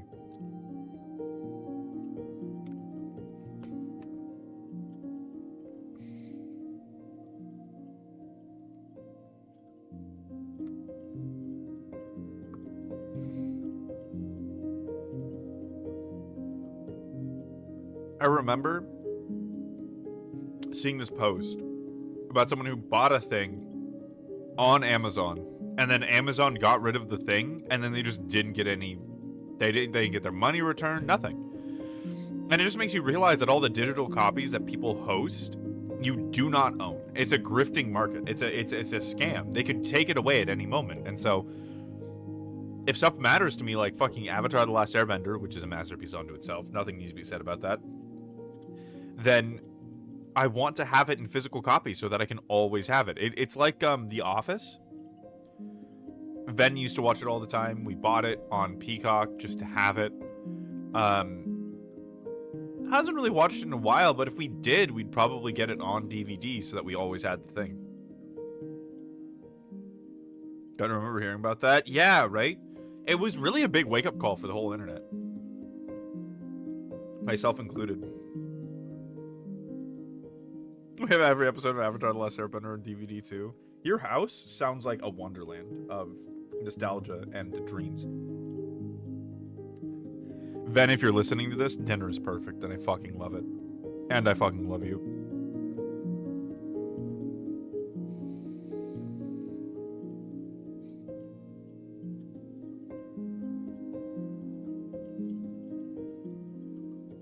This pasta's so fucking good. I always wish I could share my food with you guys.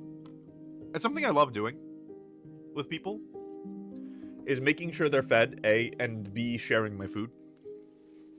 I think it came from a place of like, my family always had food. That was kind of like the limit of our poor. We never like had to worry. I was never truly food insecure, but I was anxious and not neurotypical. So my mom would pack the same thing for lunch every day. She would always ask, do I want something different? And I didn't know the answer to that question. And I was so worried about being wrong, which is just a recurring thing in my childhood. I would say no. And I would bring it every day. And I got so sick of it, I just wouldn't eat it. They would get like gross in my backpack before I remembered to toss them out just by being forgetful. But then I wouldn't have anything to eat for lunch. And I'd be starving the whole day. And I wonder why my grades weren't down. And so I would ask people for food. And it kind of really got me in the state of like, I want everyone to be well fed. I don't want anyone to worry about having to ask. I don't want anyone feeling like they can't or shouldn't share in it. I want everyone to have extra so they can eat as much as they want. They very much ingrained that in me.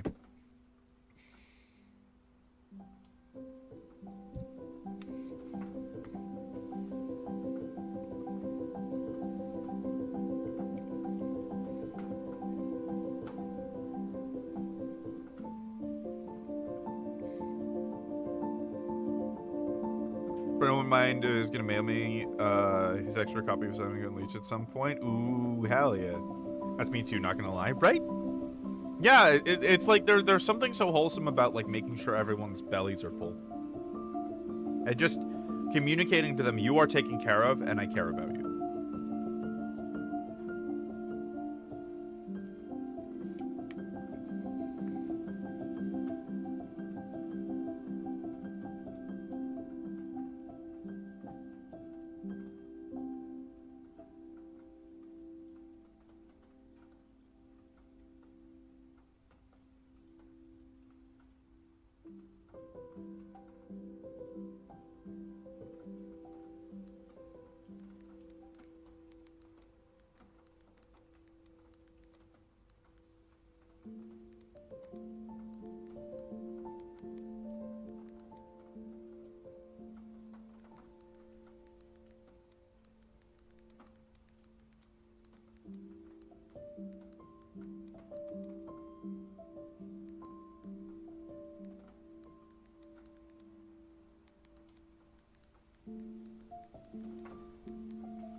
Now balancing between doing that and then eating. I should probably just eat. Yeah, I have a bad habit of not just eating the food and just enjoying the meal. Just from this last year that like I'm breaking and it's getting easier to break, but it's just because of this feeling of constantly needing to improve and press because things were always wrong and there's always more to do. It was kind of necessary at the time, but it's something I want to break out of now. Now that things are better.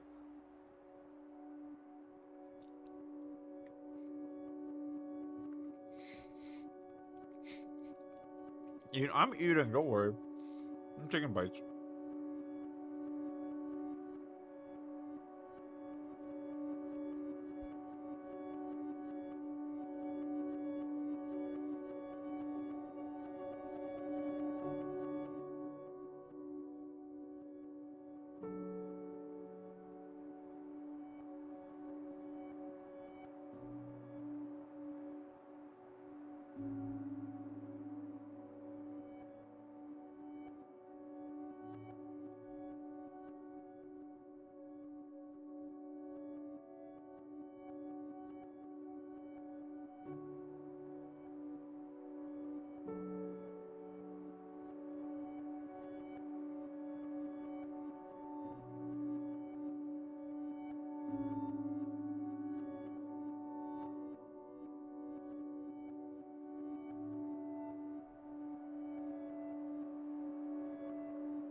I need to get myself some more juice and try to draw.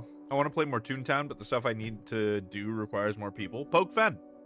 Ven loves Toontown. There's a good chance you've already talked to them about it, but they have a Toontown OC. Slurp them. Slurp them into it. Also, Hem. I remember playing a good chunk of Toontown.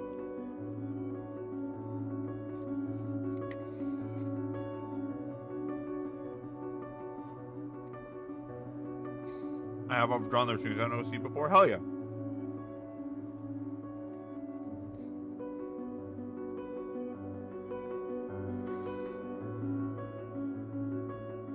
Perfect true friendship is drawing each other's OCs.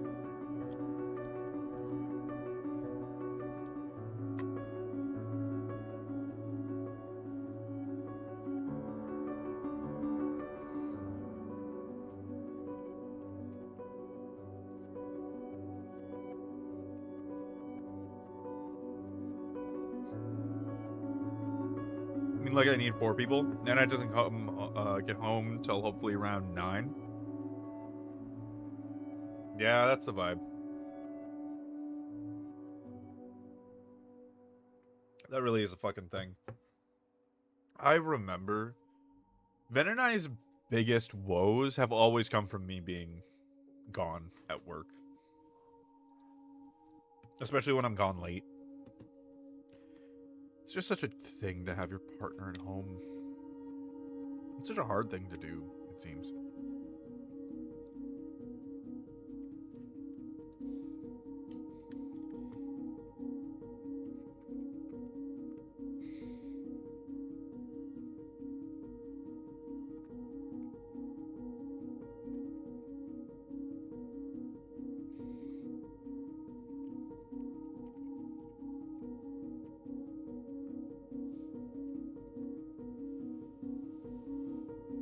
Yeah.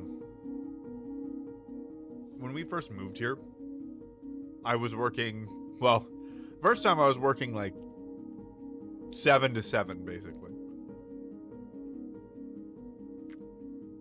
Like half an hour of that was a morning meeting, so that was brutal.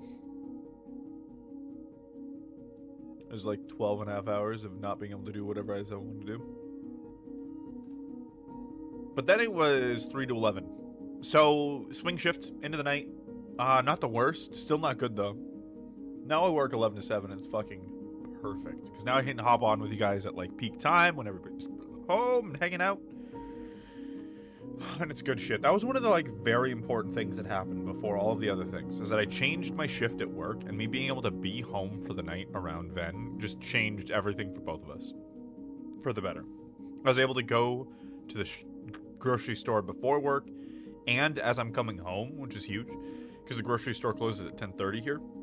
So coming home, I wouldn't be able to actually have, like, grab groceries. But now I've made it a habit of, like, every time I swing by the grocery store when I come home, I just grab whatever we need. And that made it easier, and then everything kind of rolled together. I guess technically, actually, the first thing was Ven getting meds, and then that. It's amazing how, like, good things roll together, you know? Good begets good, and so even though one positive change may feel irrelevant, it is the precursor to many other positive changes that needs to happen before the rest of them.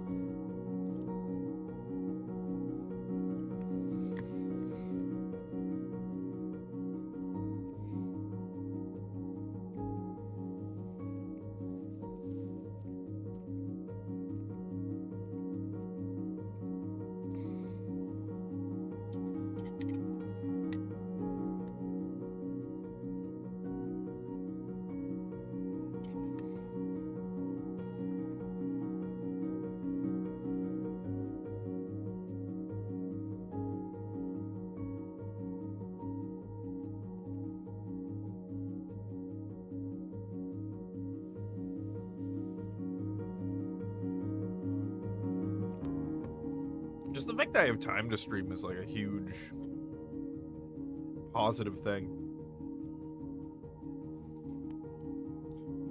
I never would have even had close to enough time before.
Pasta fucking devoured, man.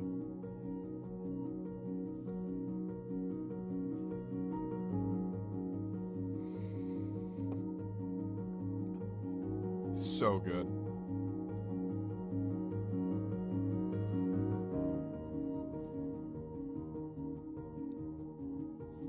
All I buy from the store is milk now. I'm like a living HelloFresh ad at the moment, but like it I can't describe how nice it is going from buying all kinds of stuff, wasting food accidentally and all that kind of stuff, to just everything is planned and I just buy milk and then everything is fine. There are definitely some possible downsides, but we just got lucky.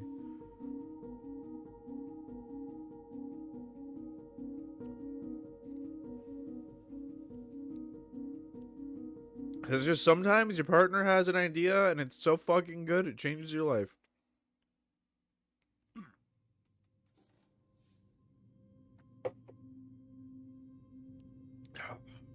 Well, I'm going to BRB real quick to put dishes away and go rant at Ven at how good dinner was. So I'll be back in a second.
I'm back.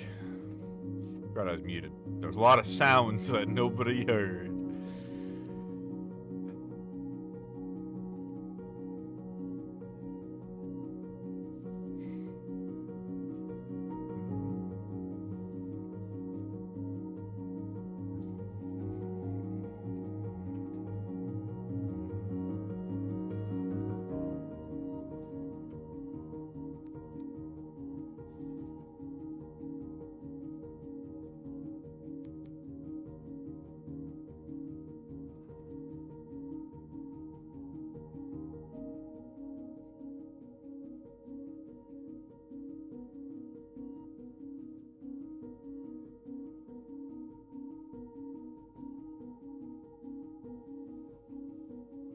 This is weird. It's a very simple thing, but it's hard to phrase.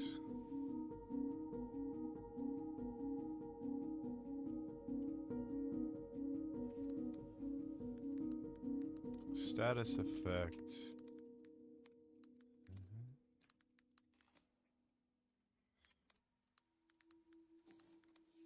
-4 AP.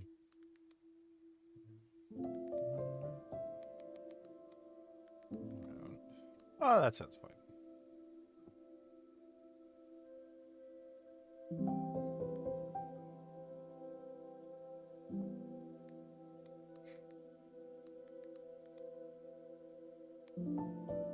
Is that not? I don't know why, but misspelling specific made me think of fucking Wallace and Gromit. That is a core memory. Oh, I love that show. Fuck, the claymation was so good. Specifically, I remember the episode they went to the moon for the cheese. And just seeing the cheese. I just wanted to watch the animation of them cutting and eating cheese for the rest of my life. But I mean, everything about that show was wonderful. I miss those tapes. I had a bunch of VHSs of those. Alright, I'm going to start lurking to groove. Lurking to groove to the soundtrack I'm trying to draw. Hell yeah. Best luck with TTRPG stuff. Hell yeah, thank you. Appreciate the lurk. Enjoy art. Enjoy the art stuff. Specific next.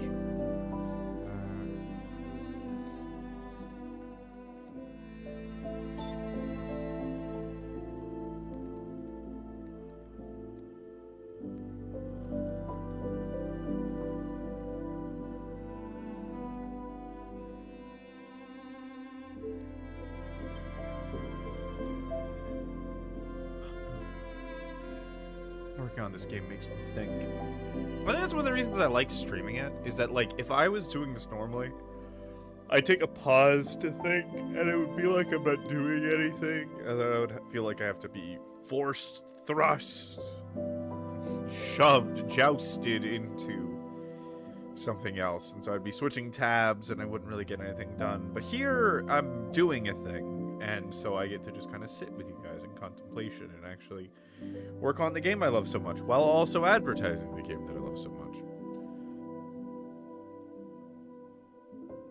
Look at everything that we've gotten done so far. There's a lot. And most of the time we've been talking about cartoons, which is kind of how I hope my life to go.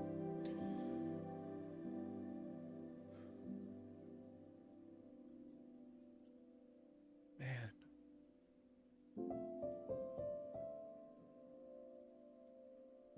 I remember watching Evangelion as a kid. And I remember specifically because it was my introduction to anime.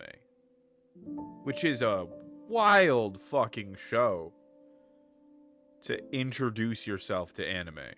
I know.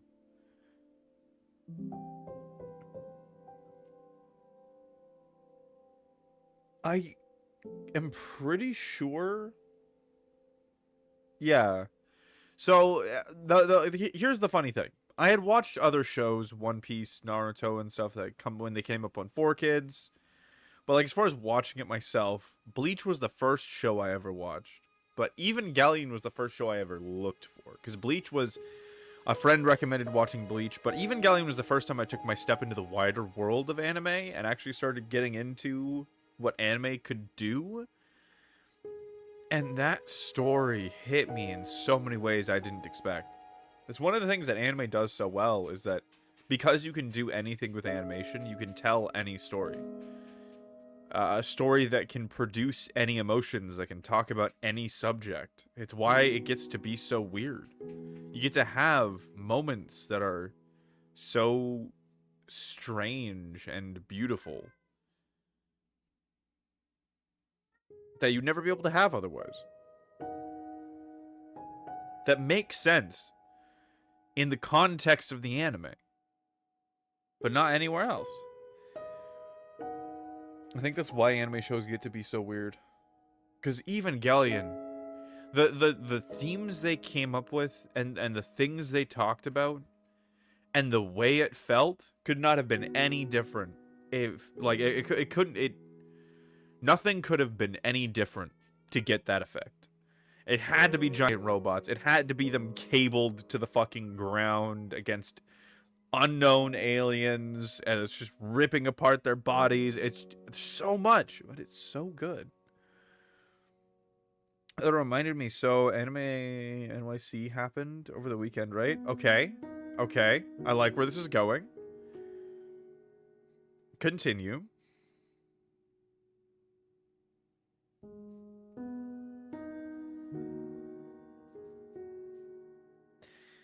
Anime NYC. SAC Anime is the only convention I've ever been to. Surprisingly large, because Sacramento is nothing special. It is the capital of California, but it's not nearly the biggest city. Not by a long shot. It's pretty dungy. There's nothing really special about Sacramento. But SAC Anime was good. I really love SAC Anime. Guess who an army recruiter cosplayed as? Okay, before I have to answer, you must specify this army recruiter. Were they just someone who did that as their day job and went to the con?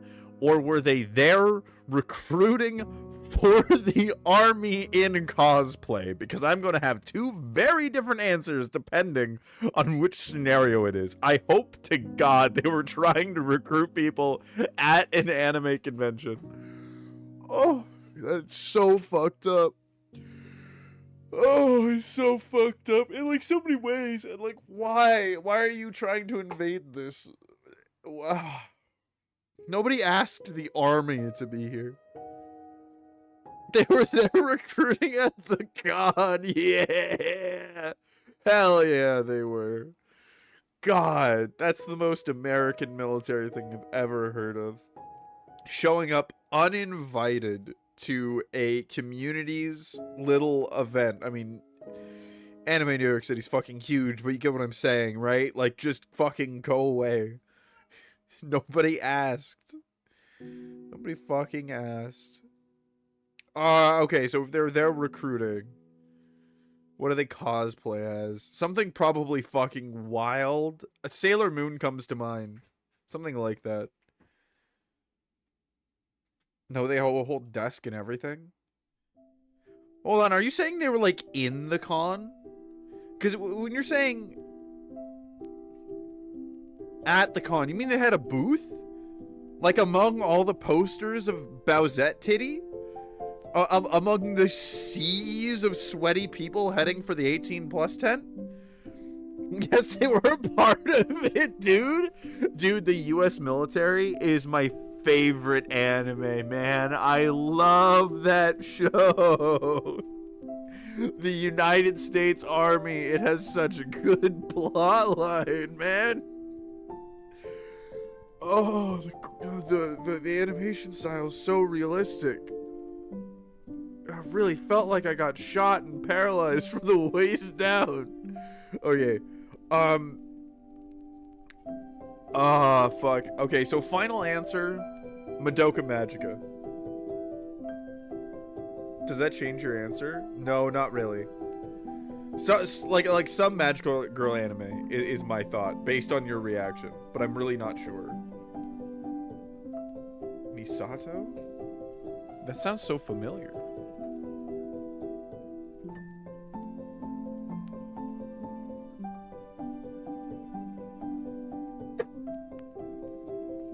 Oh, wait. Monumental moment in history here? Oh, hell yeah. My mic stand, just so everyone knows what just happened off screen, has always been like sticking out and hitting my leg every time I turned because I couldn't turn it far enough. And it's got such an impression on my desk, I was able to turn it a little bit more, and now it's way more comfortable. It's fucking great. From Eva, the MILF? Wait. That Misato? Hold on. Oh my god.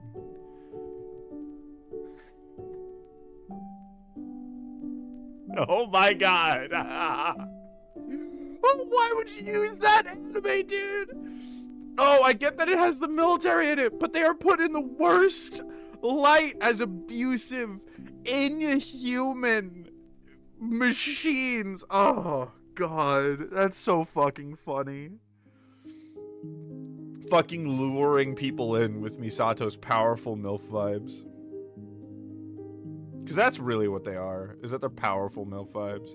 I think my brain can't handle any more Hearth work tonight, which I'm willing to accept.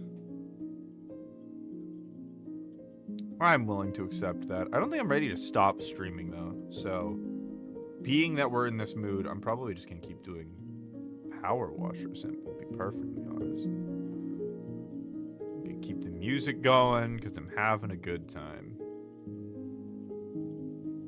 Power Washer Sim isn't like anything in particular. I just feel like I don't have anything else particularly care to do with this mood.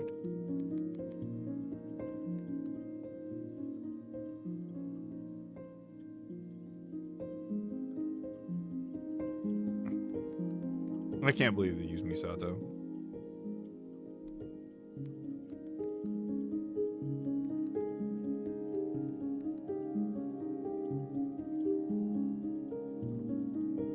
That's so fucking funny. Honestly, like, I'm surprised they wouldn't go for more of, like, a thirst trap, in a way. What did you send me? It doesn't exist. The trap, you sent me a broken link. A link from Legends of Zelda, broken, dead on the ground, unmoving. I sent the pic. You need to resend it.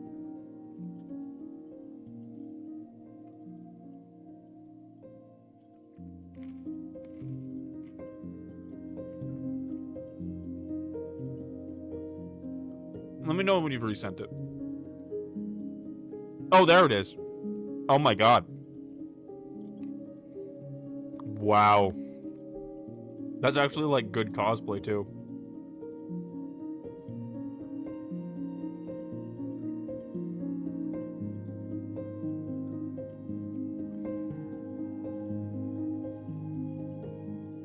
The dude just fucking kneeling, and then that guy in the background fucking staring at her. God damn. That's fucking funny. That's too real. That would only happen in real life. Okay, yeah, it's showing. That would only happen in real life.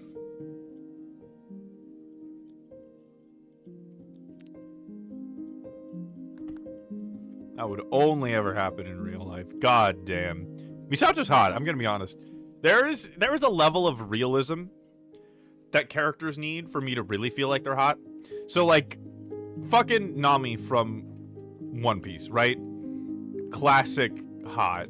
The only problem is just the bodies in that anime are not real enough for me to actually feel like it's a real person. I feel like I'm looking at, like, a doll sometimes. What am I missing? Oh, that's what I'm missing.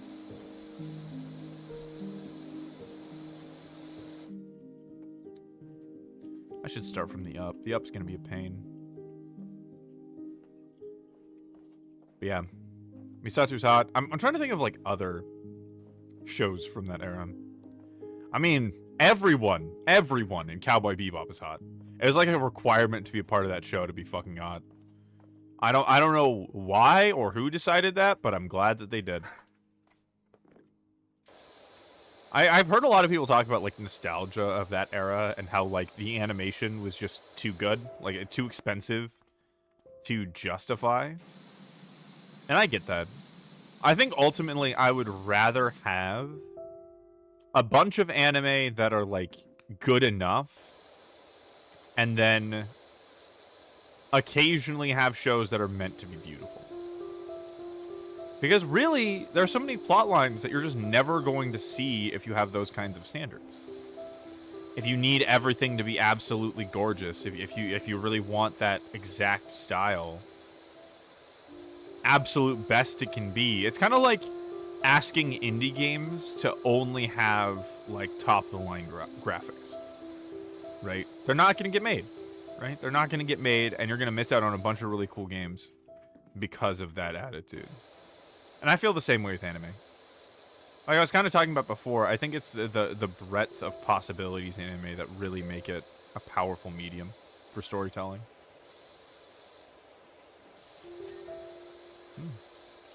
What is that?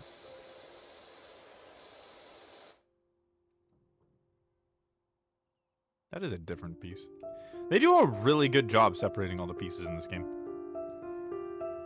They do a really good job of it.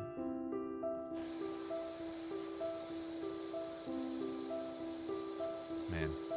Thinking about anime just makes me think about my childhood. And just how fleeting it really was. I'm 25 now, which isn't that old. But I'm well out of childhood. Right. I am young, but certainly an adult.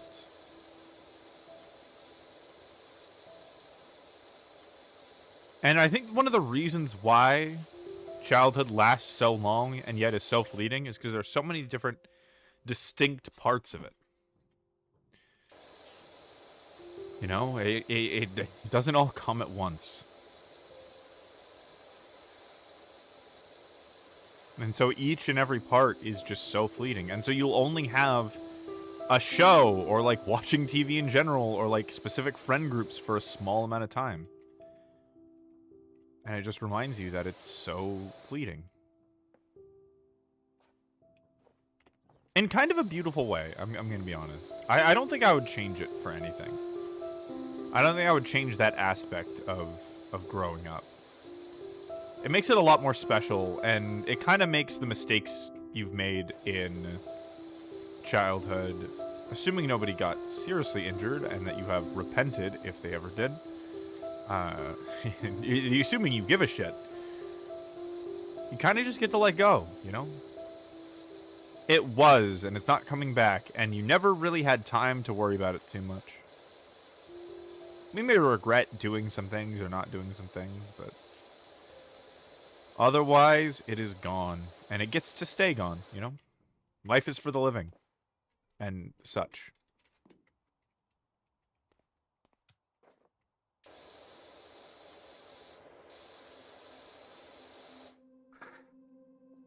Let's see, get this out of the way. Oh, that was an accident.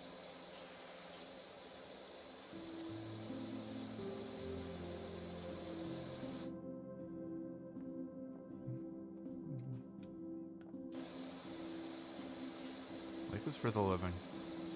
I don't know how many times I tried to communicate that to friends growing up. I had a lot of very mature ideas going through my head. Things that kids probably shouldn't be thinking about. But I think we all did, really, with the internet. Something we were all exposed to. So we had to think about it at some point. But I think life being for the living was one of them. I just had this impending sense of, this impending importance on making sure each moment was used as much as possible. That to forget any hate or anger that we have, to just have fun.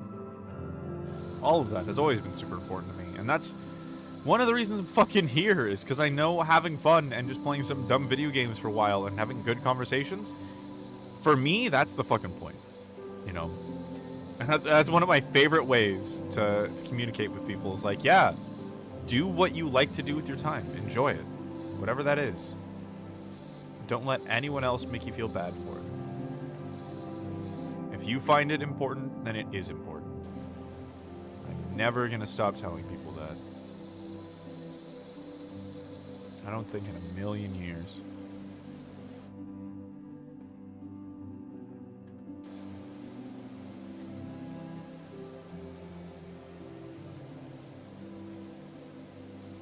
I don't think in a million years I'm gonna stop telling people that.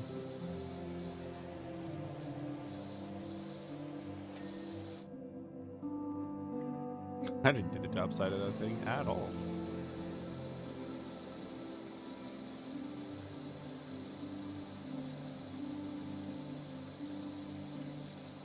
It's important to you, it's important.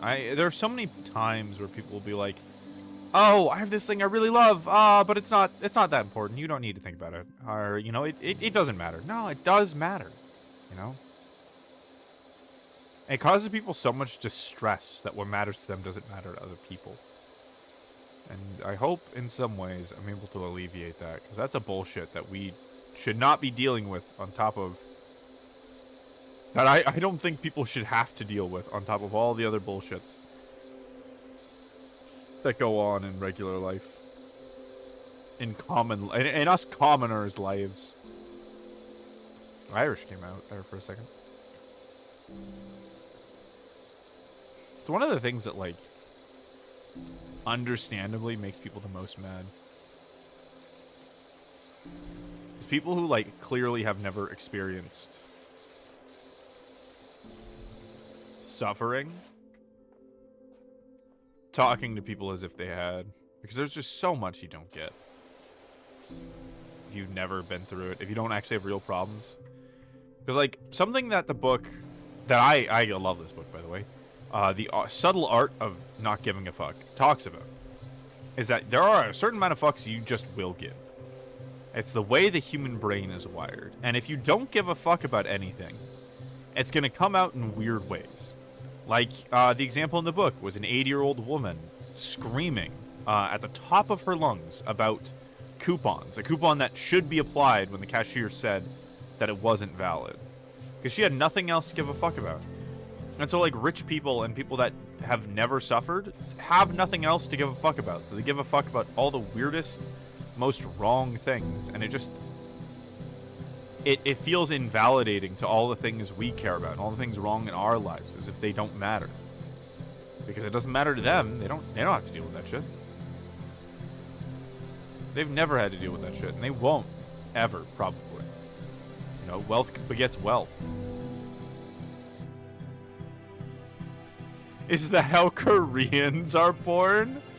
I have no idea what part you meant that for. So that is very funnily out of context.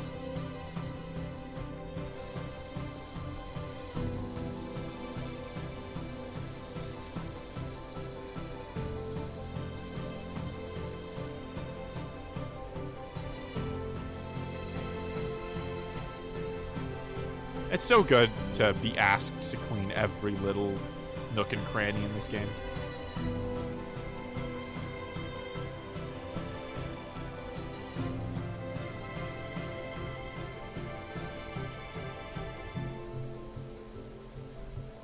Man, look at all that stuff that Perspective was hiding.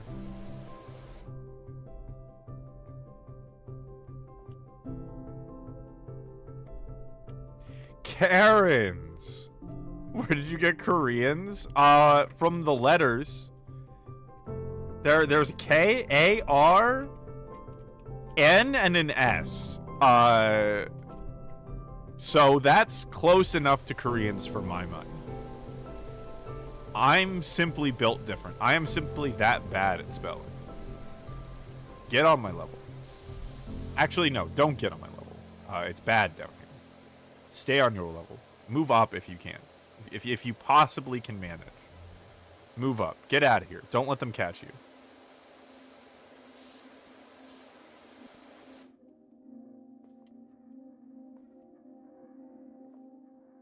Oh, I love doing a good job.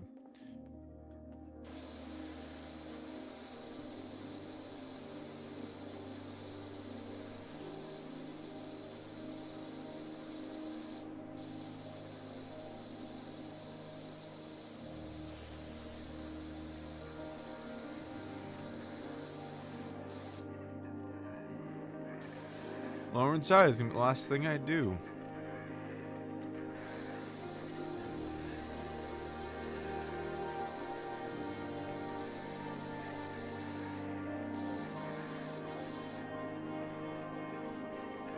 Never go on Wheel of Fortune, please? Oh, I won't. I would be so bad on Wheel of Fortune. Oh my god, you're right. Oh my god, because I fuck up words all the time, and I'd be like, oh, it's this thing. And they're like, oh, you just don't have that letter. And I'm like, that needs that letter? Or I'll think I had the letter, and I don't. Or, you know, I'll think I'll have multiple. Yeah, no, I would be bad. I would be very bad on Wheel of Fortune. Quite horrendous, even, some might say. The big bad, the not good. Maybe even just a little stinky.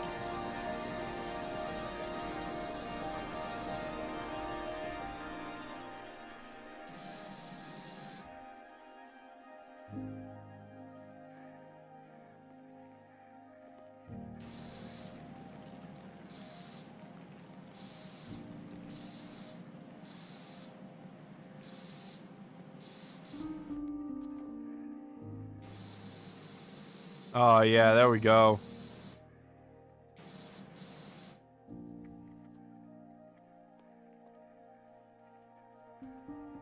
Okay, so that's definitely where the problem is.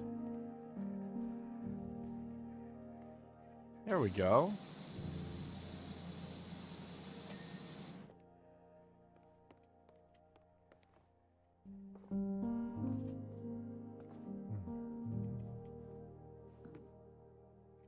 Oh, that's cool. Okay, cool. Cool.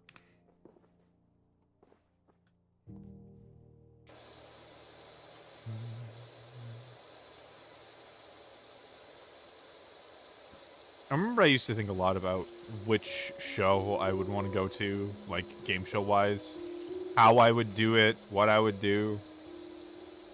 There's kind of this constant need to prove myself, mostly because of my family. But I think I also just really wanted to do it, you know? I've always loved competition. I've always wanted to know how I would stack up to other people. I think the only one that intimidated me was Jeopardy because the questions were so damn hard. There wasn't much to abuse, you just have to have the trivia knowledge. Trivia is one of those things that like I've always wanted to be good at, but never have been. I remember on my flight to Paris, which I should tell you that story at some point. But on the flight there, big international flight, not much to do. There was this chick there. And my brother and I were fighting each other in trivia. Now, to explain, in modern international planes, they have screens in the back of the seat head. So the person behind you can use the touch screen and play different games and stuff like that. And seats are sturdy enough that you never notice if they're doing this. Usually it's used to watch movies because they have a bunch of, you know, in-flight movies and stuff. But one of the games was trivia, and you could connect with anybody on the ship just by seat number. And my brother and I started playing, and there was this random person that wanted to join. And so we let them join, and they kicked our ass. And it turned out to be a woman, like 4 or 5 rows behind us, chuckling to herself as she was a master of trivia. It was just a lovely experience in general. But yes, I usually get my ass kicked in trivia. Pro, I'd eat ass in Jeopardy, non-derogatory. Hell yeah. I mean, you could eat ass literally in Jeopardy. I don't know if they'd kick you out for that kind of thing, but you could. You could definitely do it. You could eat a lot of ass if that's what you so desired. Chowing down on someone's asshole is what you wanted in Jeopardy? you could do it. The consequences may be severe, but it is possible. The only thing stopping you is security.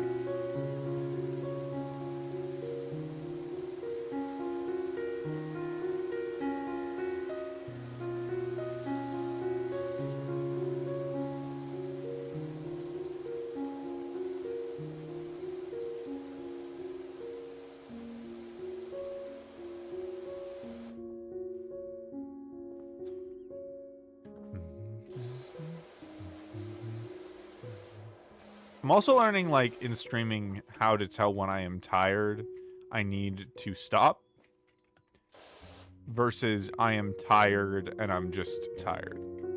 And it's actually better for me to keep going, because then I'll learn to be less tired. Definitely been a fucking process. Oh yeah, there's that thing. Definitely been a fucking process. It's so nice to, like, get these right, because you get to the last area, you don't need to be too thorough, because you got all the rest of the goop.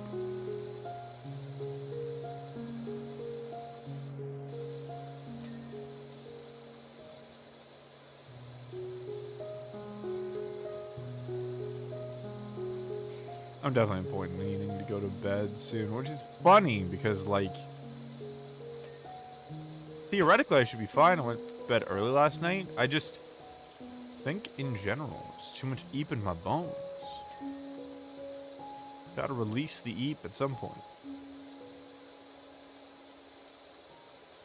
I think that's illegal. Oh, what? Eating ass on Jeopardy? Oh, definitely. I mean, you're eating ass on, like, public television. There's the fact that, like,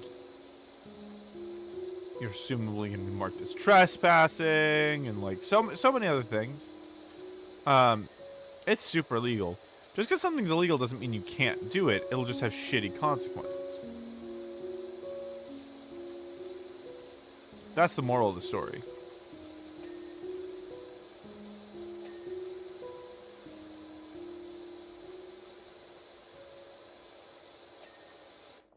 Brain wants me to go to sleep. I'm going to finish this rock wall, and then I'm going to call it for today.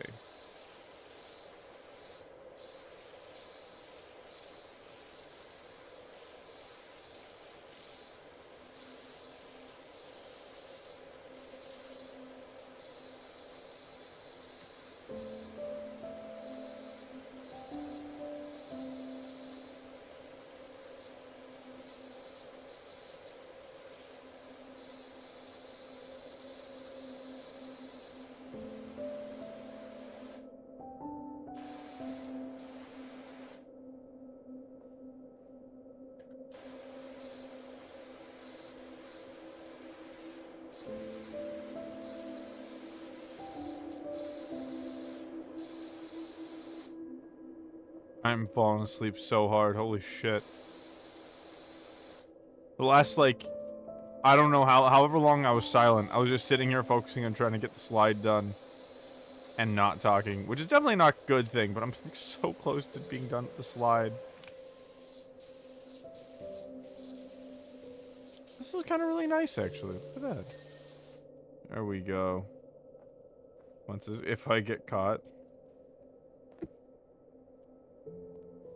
This pass, that's pasta mad, yeah, extra EP. Yeah. Yeah, I'm extra EP. If I just, if I could have a moment of y'all's time and just suck away the dirt off your precious toes. If I could suckle the dirt from your sweet little members, your little piggies, I could find true happiness. I think. I think there would be a great reckoning in the world. I could just have a sweet little bit of that toe juice. Just a hint. How is this? Oh, it's just the underside. I was like, how is this floor so dirty? cleaning it. I'm sucking it down so good. How dare it invalidate my work like that? No, it's just fucking dirty. It's not scaling the way my brain expects it to scale. Therefore, there is disappointment. I thought we were way closer to this other side, to be honest. Gonna be real. How the fuck did Eminem land on Slim Shady? That alter ego shit was wild. I'm sure people have talked about it, but like, even back then it was weird. The only reason it's not weird now is because Eminem did it. At least that's how I feel. I'm someone who is not at all involved with, nor has any stakes in the history of rap. But like, Slim Shady, why?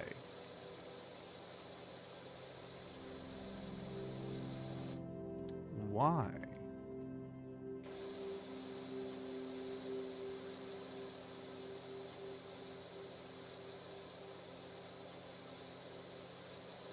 I'm so close. There we go. Hell yeah.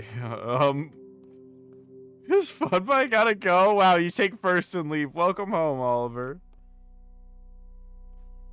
You're so lucky clipping is broken right now. Speaking of clipping, Latrap, Ven wanted to mention to you, if you could, when you clip, if you could clip like an extra number of seconds on either side so they could better edit it into content, they would greatly appreciate it, rather than just the funny moment itself. For the sake of editing. But yes, Oliver, how are you? I was gonna go sleep because I am a sleepy little guy, but I think that woke me up a little bit. Gotcha, hell yeah. I knew you'd understand. Clipping for the sake of media, of being edited rather than for the sake of just the funny itself. Ooh, I can walk up the pole. It's slanted enough. Hell yeah.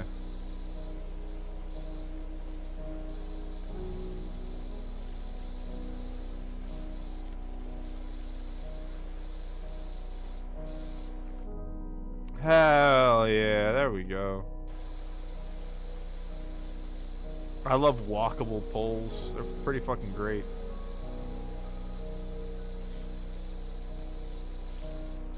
Poles you can ride with your feet. Premium. Half this fucking game is actually getting to places. I'm doing fine. Did a lot of Thanksgiving grocery shopping. How about you? I'm doing fucking great, to be honest. I'm not hosting Thanksgiving. I'm doing a Friendsgiving in 2 days. Day after the day of. And I'm fucking vibing. I was talking about it at the beginning of the stream. And it was... It's just such a weird place to be in for me. Because a year ago, almost exactly, I was we were in a bad spot. And I made a bunch of promises to myself. To work really hard to make it better. And that was the goal. It was stuff like eating good food every night and getting a new apartment and like a better apartment and having a job that gives me the time where I can just go out and sit on a bench if I want to and chill for a while because I don't have things to do, and all of that shit happened today and like officially very financially stable, and all of that shit happened today. So that was very good. And I've got no holiday stress because we're not doing anything. It's just our friends are doing things. And they love hosting, so it's very good for them too. Yeah. All around, very good. Very nice. I can't imagine what this looks like. I feel like this is degrading over time. I feel like I'm being less efficient as I go.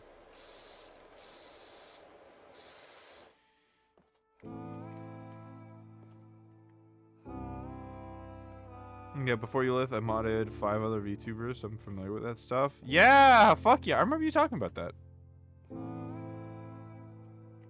Experienced mod.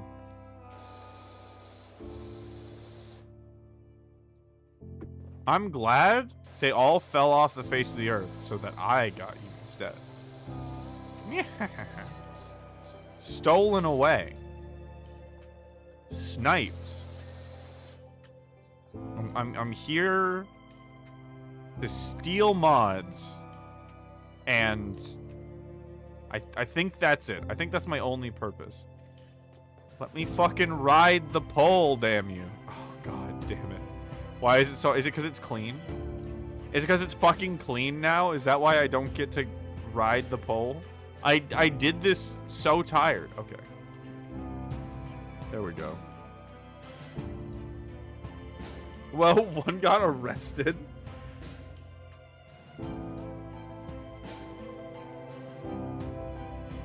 Oh, I feel bad. I threw my cat's toy for her as she was getting comfy on the couch, and I just awoke something in her. I want her to get comfy again. Damn it, she was doing biscuits. I just noticed that the toy was there, and I'd been so long she was starting to do biscuits, and I ruined it. I ruined the chill. I fucked up the chill vibes. For my cat specifically. Hell yeah, fuck. Yeah, yeah. Yeah, it's good. It's really fucking good. It means a lot to me that I'm in the place that I am now. What did the one get arrested for? I forget. I know you told me early on. That was kind of your intro. That you had modded a whole bunch.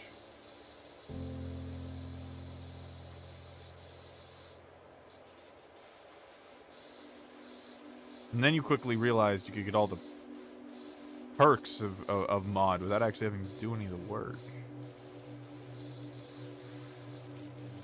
Because that's just how we operate, BB.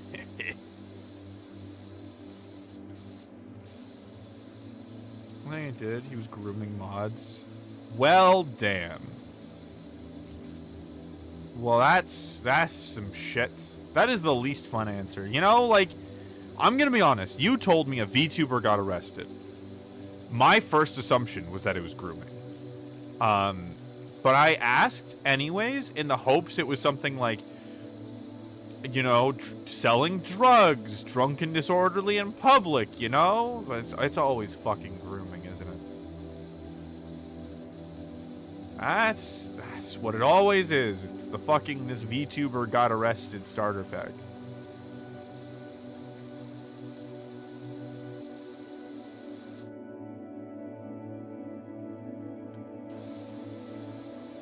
What it always is.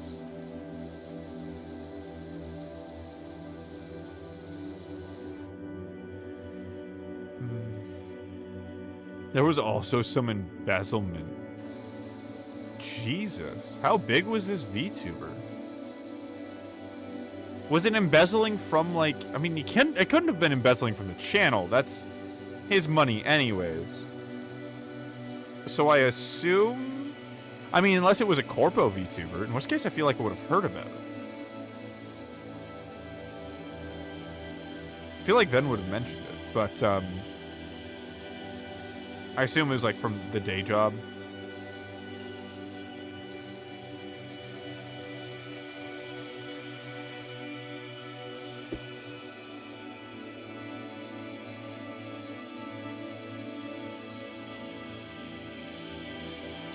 I have to assume.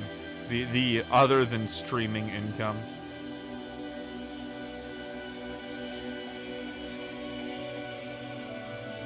Embezzlement's one of those things that's like, you're gonna get fucking caught. Like, unless you're a billionaire and you're embezzling small amounts of money, you're gonna get fucking caught. There's not enough holes in the system for you. Hate to break it to you. But, that's fucking dumb. What you're trying to do there, buddy, that's fucking dumb.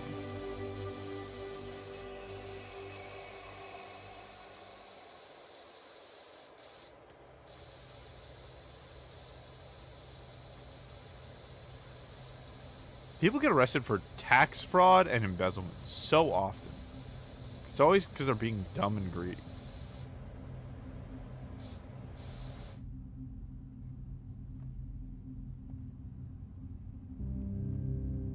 Okay, so he has 7K followers, 100 to 400 reviews every stream. Oh, damn. That's pretty high. Holy shit. I fucking wish I pulled those numbers. God damn. 'Tis but a matter of time, and yet, God. There's a righteous and greedy part of me that says, fucking gimme. I don't groom people. Give me more.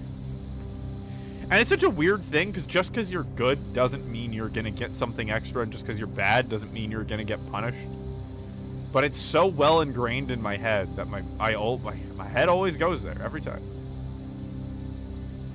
I want my gold star of 100 viewers per stream. 7,000 followers. There are a lot of holes, especially if there are improper separation of duties. Interesting. I mean, I could see that, actually. I get that. I can kind of understand why that would be, because if people do a whole bunch of shit, then, like, the lines get really blurry on where the money is supposed to go. And people, like, embezzle shit all the time. It's just manipulating people they know, like, on a small scale. So it's a pretty average shitty thing to do, now that I think about it. Just claiming that you're owed more than you are. As if it's, like, the thing narcissists do. Along with fucking grooming, apparently.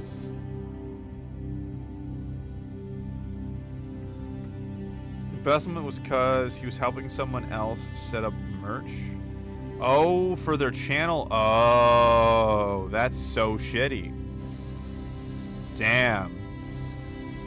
That's like so much worse because you're taking from like an independent creator. My from is now really good though. She's live right now, I think. Hell yeah. There we go. That's what we love to see. That's what we love to see. You know what? I'm going to start doing this other route from up here. Now that I'm up here. Kind of a weird spot, but we can do this.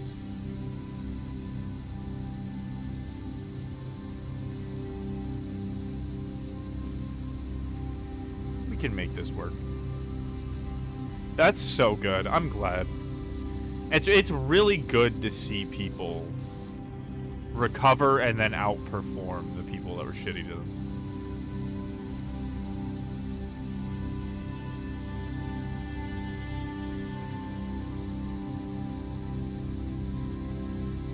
It's always very good to hear about. So when it comes to embezzlement, the most common reason they can embezzle is that they both sign off on expenses and write the checks. So if John McFuckwad has a shell business for consulting, he can write himself a check for whatever amount, and then I see. Instant embezzlement. Yeah. Just say my company got consulted by this other company. That's still their company, and you're probably gonna get caught for it, but it does make sense. That does make sense.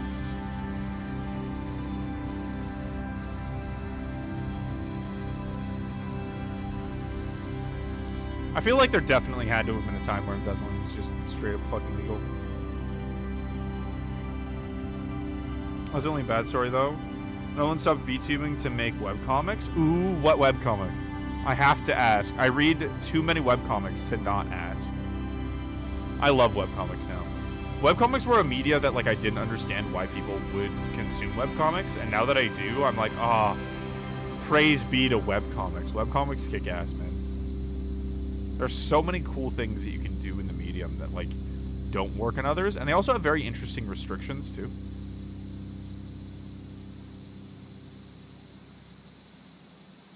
Yeah, webcomics are great.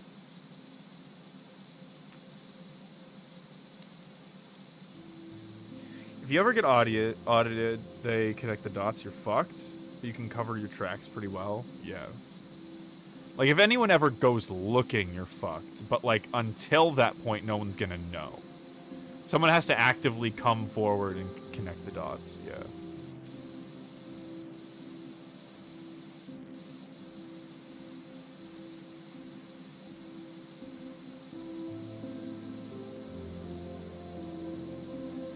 What would cause an audit like that? Kind of what I wonder now is like what gets the IRS to audit somebody? What does that even look like? Because I know people get audited. Like, my work gets audited all the time, but that's because they deal with gambling, and so they have to get audited by the gaming board like every so often. And if something gets reported, then they get audited and stuff like that. But I don't know what happens for like a regular business to be audited.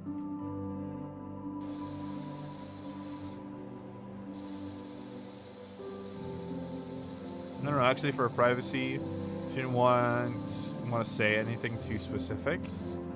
That is very fair. I just kind of wish I could support her and read the webcomic. But I'm also glad, like, people are willing to stop streaming to do the things they really want to do. Like, it's kind of like how I started streaming when I realized that game development wasn't everything I wanted to do. Because that's what I was doing before, right? I'm still working on Hearth, but, like, it's definitely not the main thing. By far, streaming is the main thing. It's something I love far more. It fits me better. Even though game design otherwise, biggest passion, right? Not including, partner notwithstanding, biggest passion.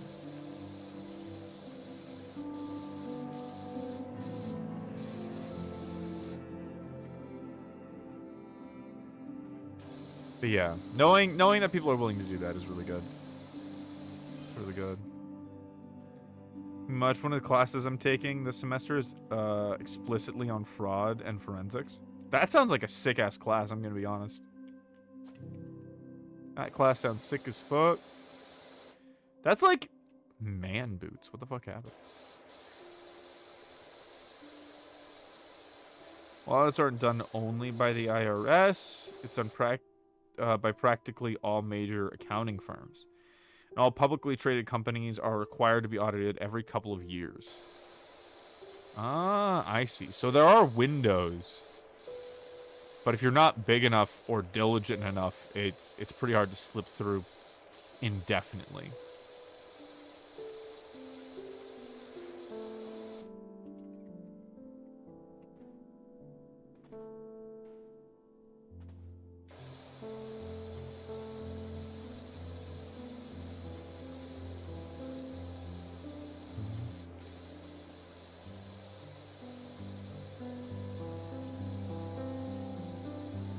Dude, I hope you guys, specifically Oliver, I hope you have heard about the Trump trials and Trump specifically getting up on the witness stand to testify. It went about as well as you might expect. It was fucking great. I say that for Trump's defense. Trump threw a temper tantrum and was really dumb. On the stand, as he seems to be in every aspect. Legal Eagle has a great video on it. It just makes your heart swell. My heart 3 sizes that day.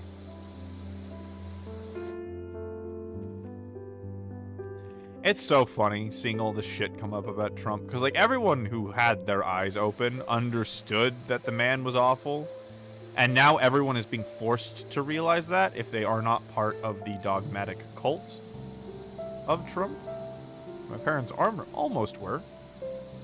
They just don't really like talking about it anymore. Yeah, it's really fucking something.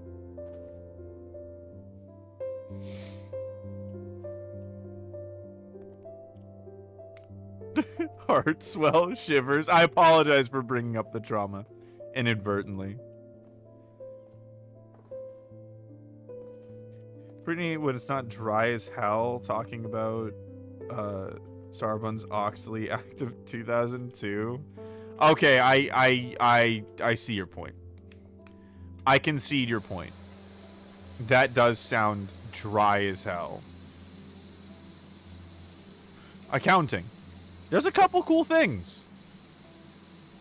But it's a desert. There is some water, like in a desert. An oasis, like Fuda. But not much.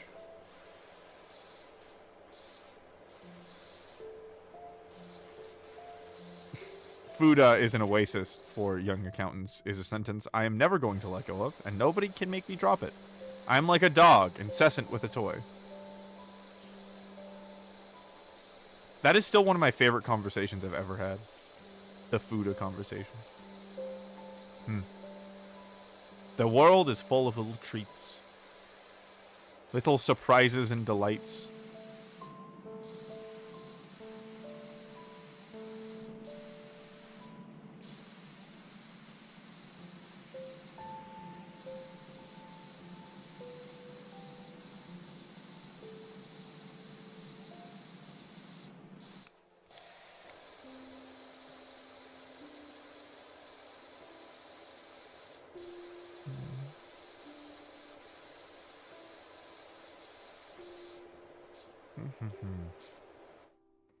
Not know my business management proof is allegedly a cannibal?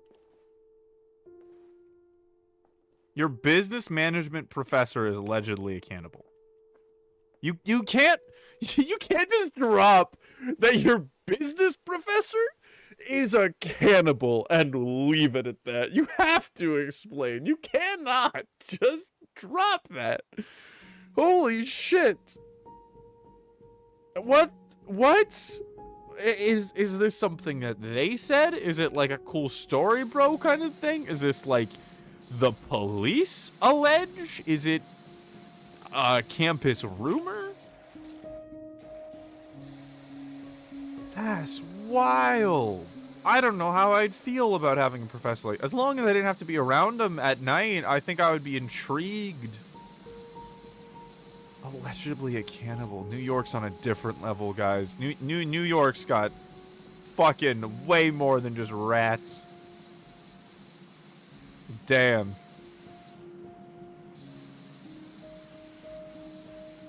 Fucking damn.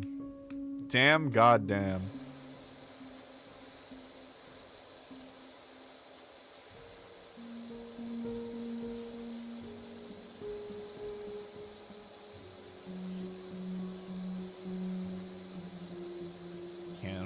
Professors. Why move to New York? Your professors might be a cannibal. They talk about eating people in class a lot. Like unprompted.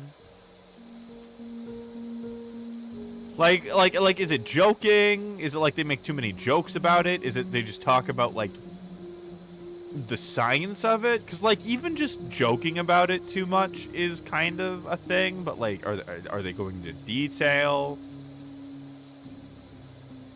Plus they gave student extra credit on their midterm if they took their test in blood.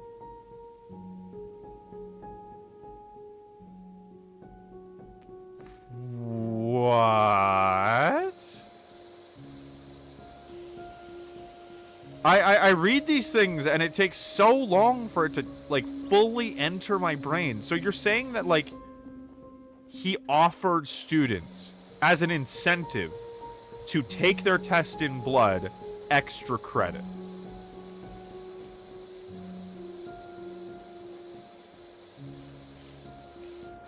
Is that what you're saying? I can see why you said allegedly a cannibal. Because this is kind of a lot. Mr. Business Professor? Jesus. Actually, I'm not sure Jesus would be any help in this situation.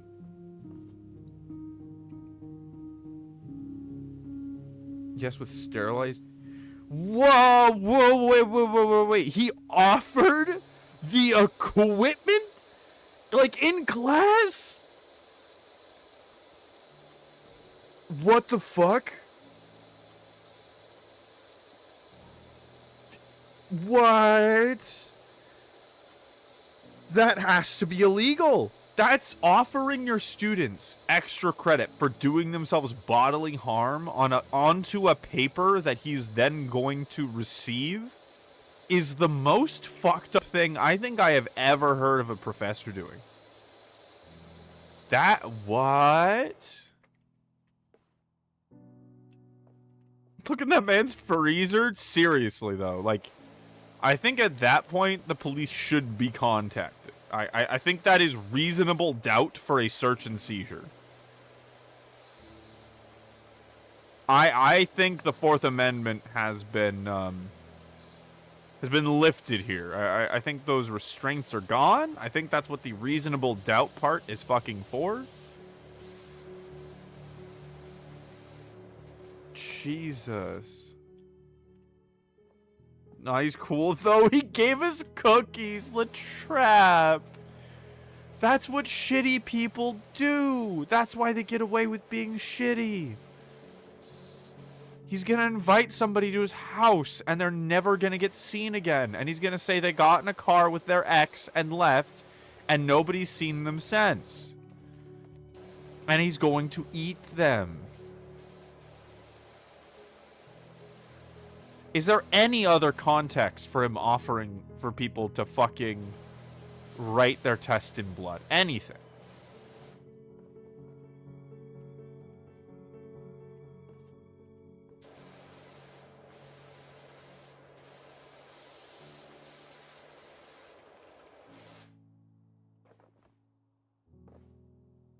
Ah, that Kevin Slicey.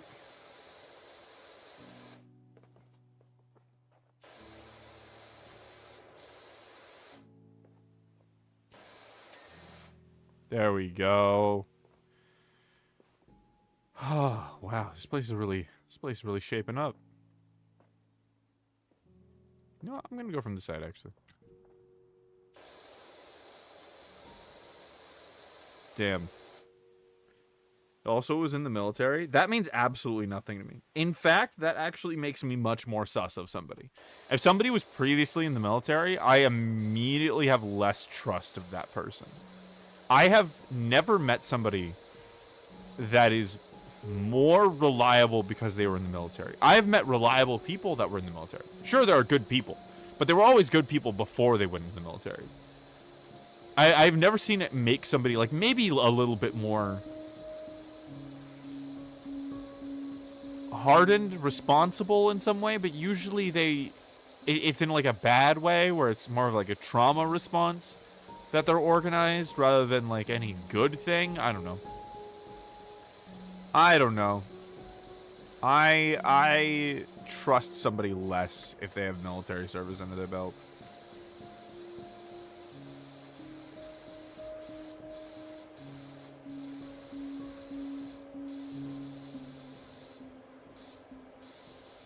For me, it's more reason to sus. What's funny is that, like, I certainly wasn't raised that way. My parents love people. I was raised to love veterans, but everyone that I met was either as good as when they went in or fucking worse.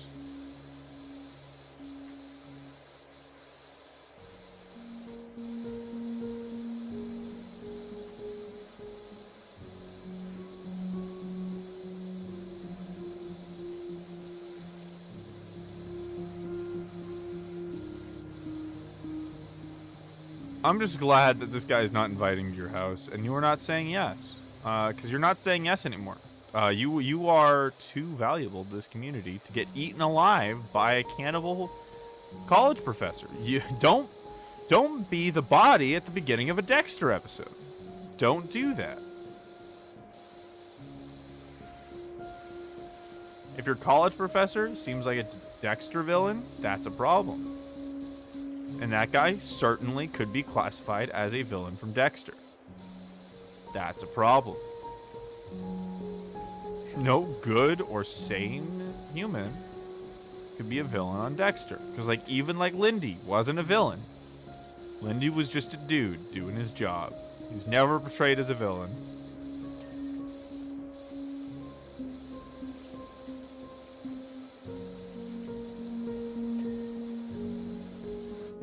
Oh, cool. I'm gonna lie, if you offer me human, I'd try it for the one time. I get where you're coming from, but like the legal implications. If there was human, like there was one time where a guy legally did try it because there was someone that wanted to donate their body to science. Like it was a whole thing, and then they died, and then he tried human, right? And if it was something like that, I think I would have to try it. I would have to know. Like, it's an opportunity I wouldn't be able to pass up. But otherwise, there's a very good chance I'm going to jail for the rest of my life for consuming that piece of meat. And that's not worth the curiosity. Being totally honest. That is definitely not worth sating that one little bit of curiosity. I can go without eating human flesh to keep my ass out of jail, to be perfectly honest. I do not need to consume ass so much that I would risk my own ass.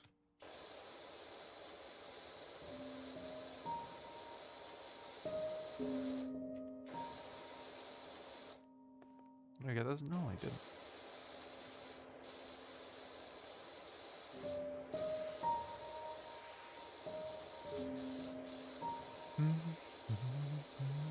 I heard of another example where there was this whole thing where somehow, legally, a man shaved off portions of his leg for another man to eat. He said it tasted like pork. I don't know if it was legal, but that sounds familiar. I think that's the same story.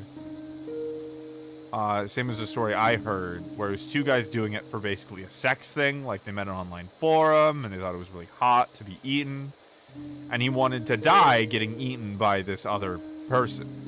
So they met up, and they started it. And then it was stopped by either the police or, like, a concerned family member or something. And then the guy said later that he, like, deeply regretted it. And that he was super grateful that it was stopped. He was just in a really bad place at the time. If I remember correctly. What the fuck? There was something here I didn't fucking finish? Okay. Well, you know what? I suppose. Very funny to hear that ding go off at unexpected times.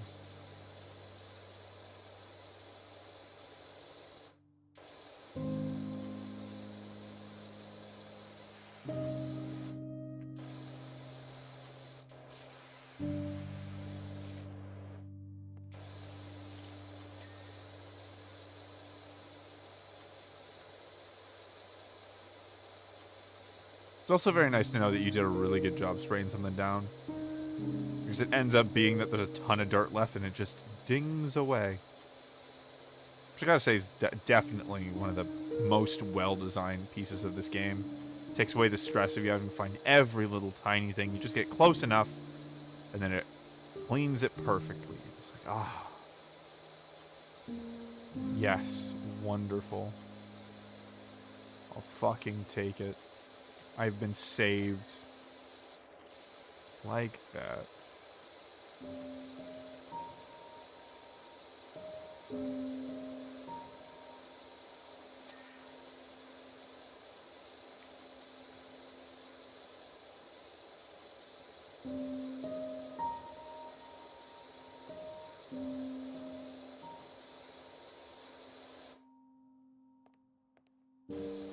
I keep seeing vertical slats, and I keep reading vertical slats. Prof's base, though, only is one-page memo. Give us a one-page memo for a final project. Like, writing a one-page memo, or, like, one-page memo on the final project? I think both are good. Too many instructions is rough. Especially in college. It doesn't give you much wiggle room to bullshit your way through.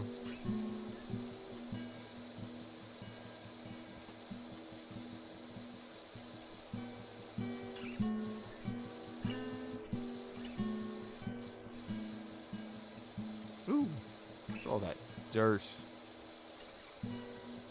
Dirty, dirty roof.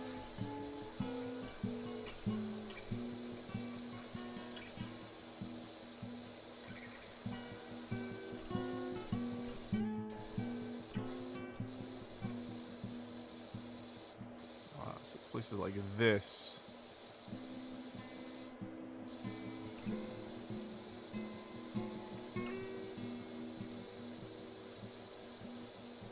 I was probably in these like little cracks that I missed it last time.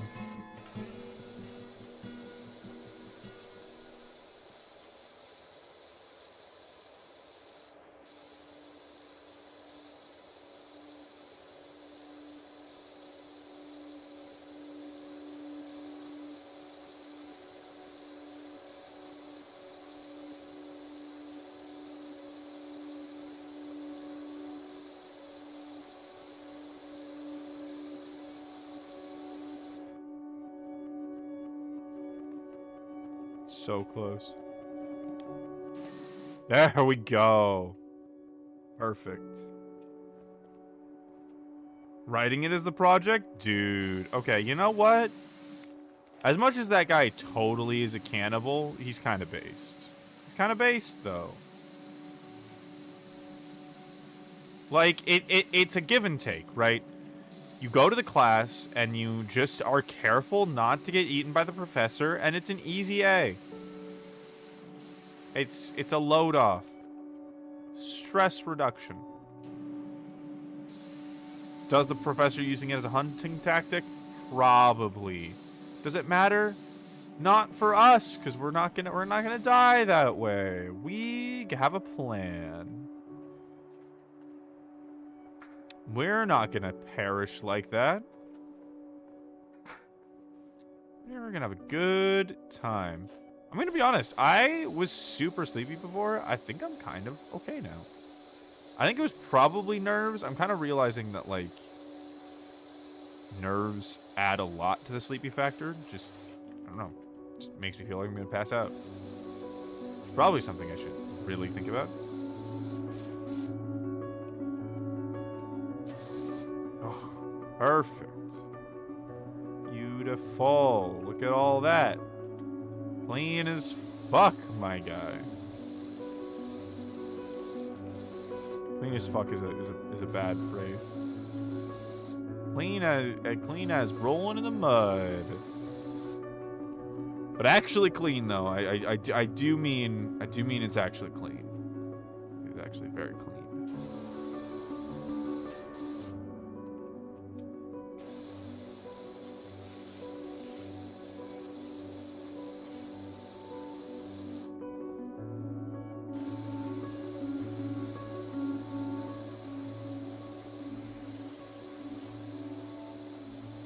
Vertical wood sluts.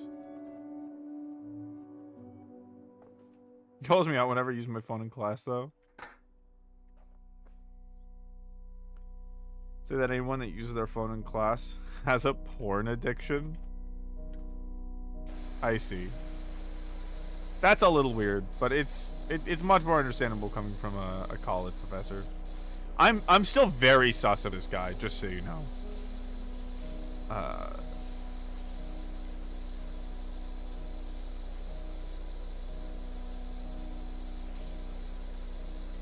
But I mean, it makes sense. He's not a hard teacher. Hard teachers, like, expect you to want to be there. Or, like, easy teachers.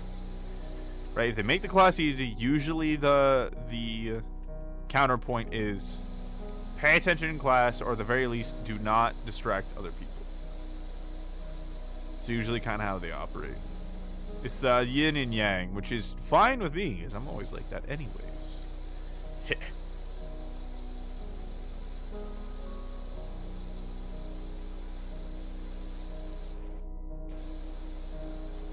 Good old carrot method instead of the stick. It's a stinky old stick. Not my stinky old stick. The stinky old stick. The one that... The proto stick. The stick before sticks. The stick before time. The stick before trees. Before bushes and leaves. That stick. The stick. I don't even remember why I brought up sticks. Just kind of existing now. I think the Eep is coming back. There it goes.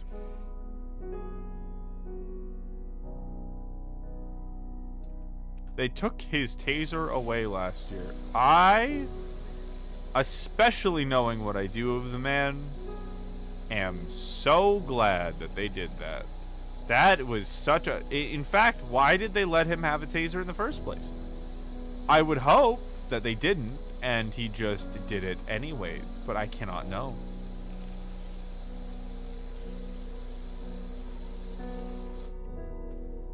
Tasing the kids isn't an answer.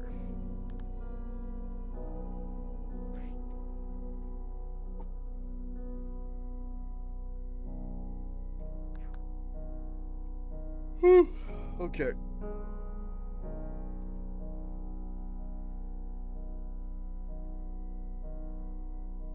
The kids, if you can not hear them, are bowing. It's time to feed them. I'm pretty sleepy. We've had a good stream. He's in the military. So he had one with him. Gonna be real, that does... Being in the military does not justify you having a weapon. I understand, like, trauma, but, like, it doesn't make it any more okay to have a weapon. But yeah, I'm gonna take the rest of the night off. I'm gonna take it easy. Tomorrow is Thanksgiving. Enjoy Thanksgiving. I don't think I'll be streaming. I won't be streaming the next day, but the day after. So we're taking a 2-day break. I might stream on Thanksgiving. It would be kind of fun hanging out with all the people who don't have a Thanksgiving on the day of. But we'll see. Chances are that I won't. But assumably it'll be a couple days off, and then I'll be back. And we're very quickly heading towards release. So, good night, everybody. I love you all. You're all perfect. Even the murderers out there lurking. I see you. Sleep well. And have a good rest of the night.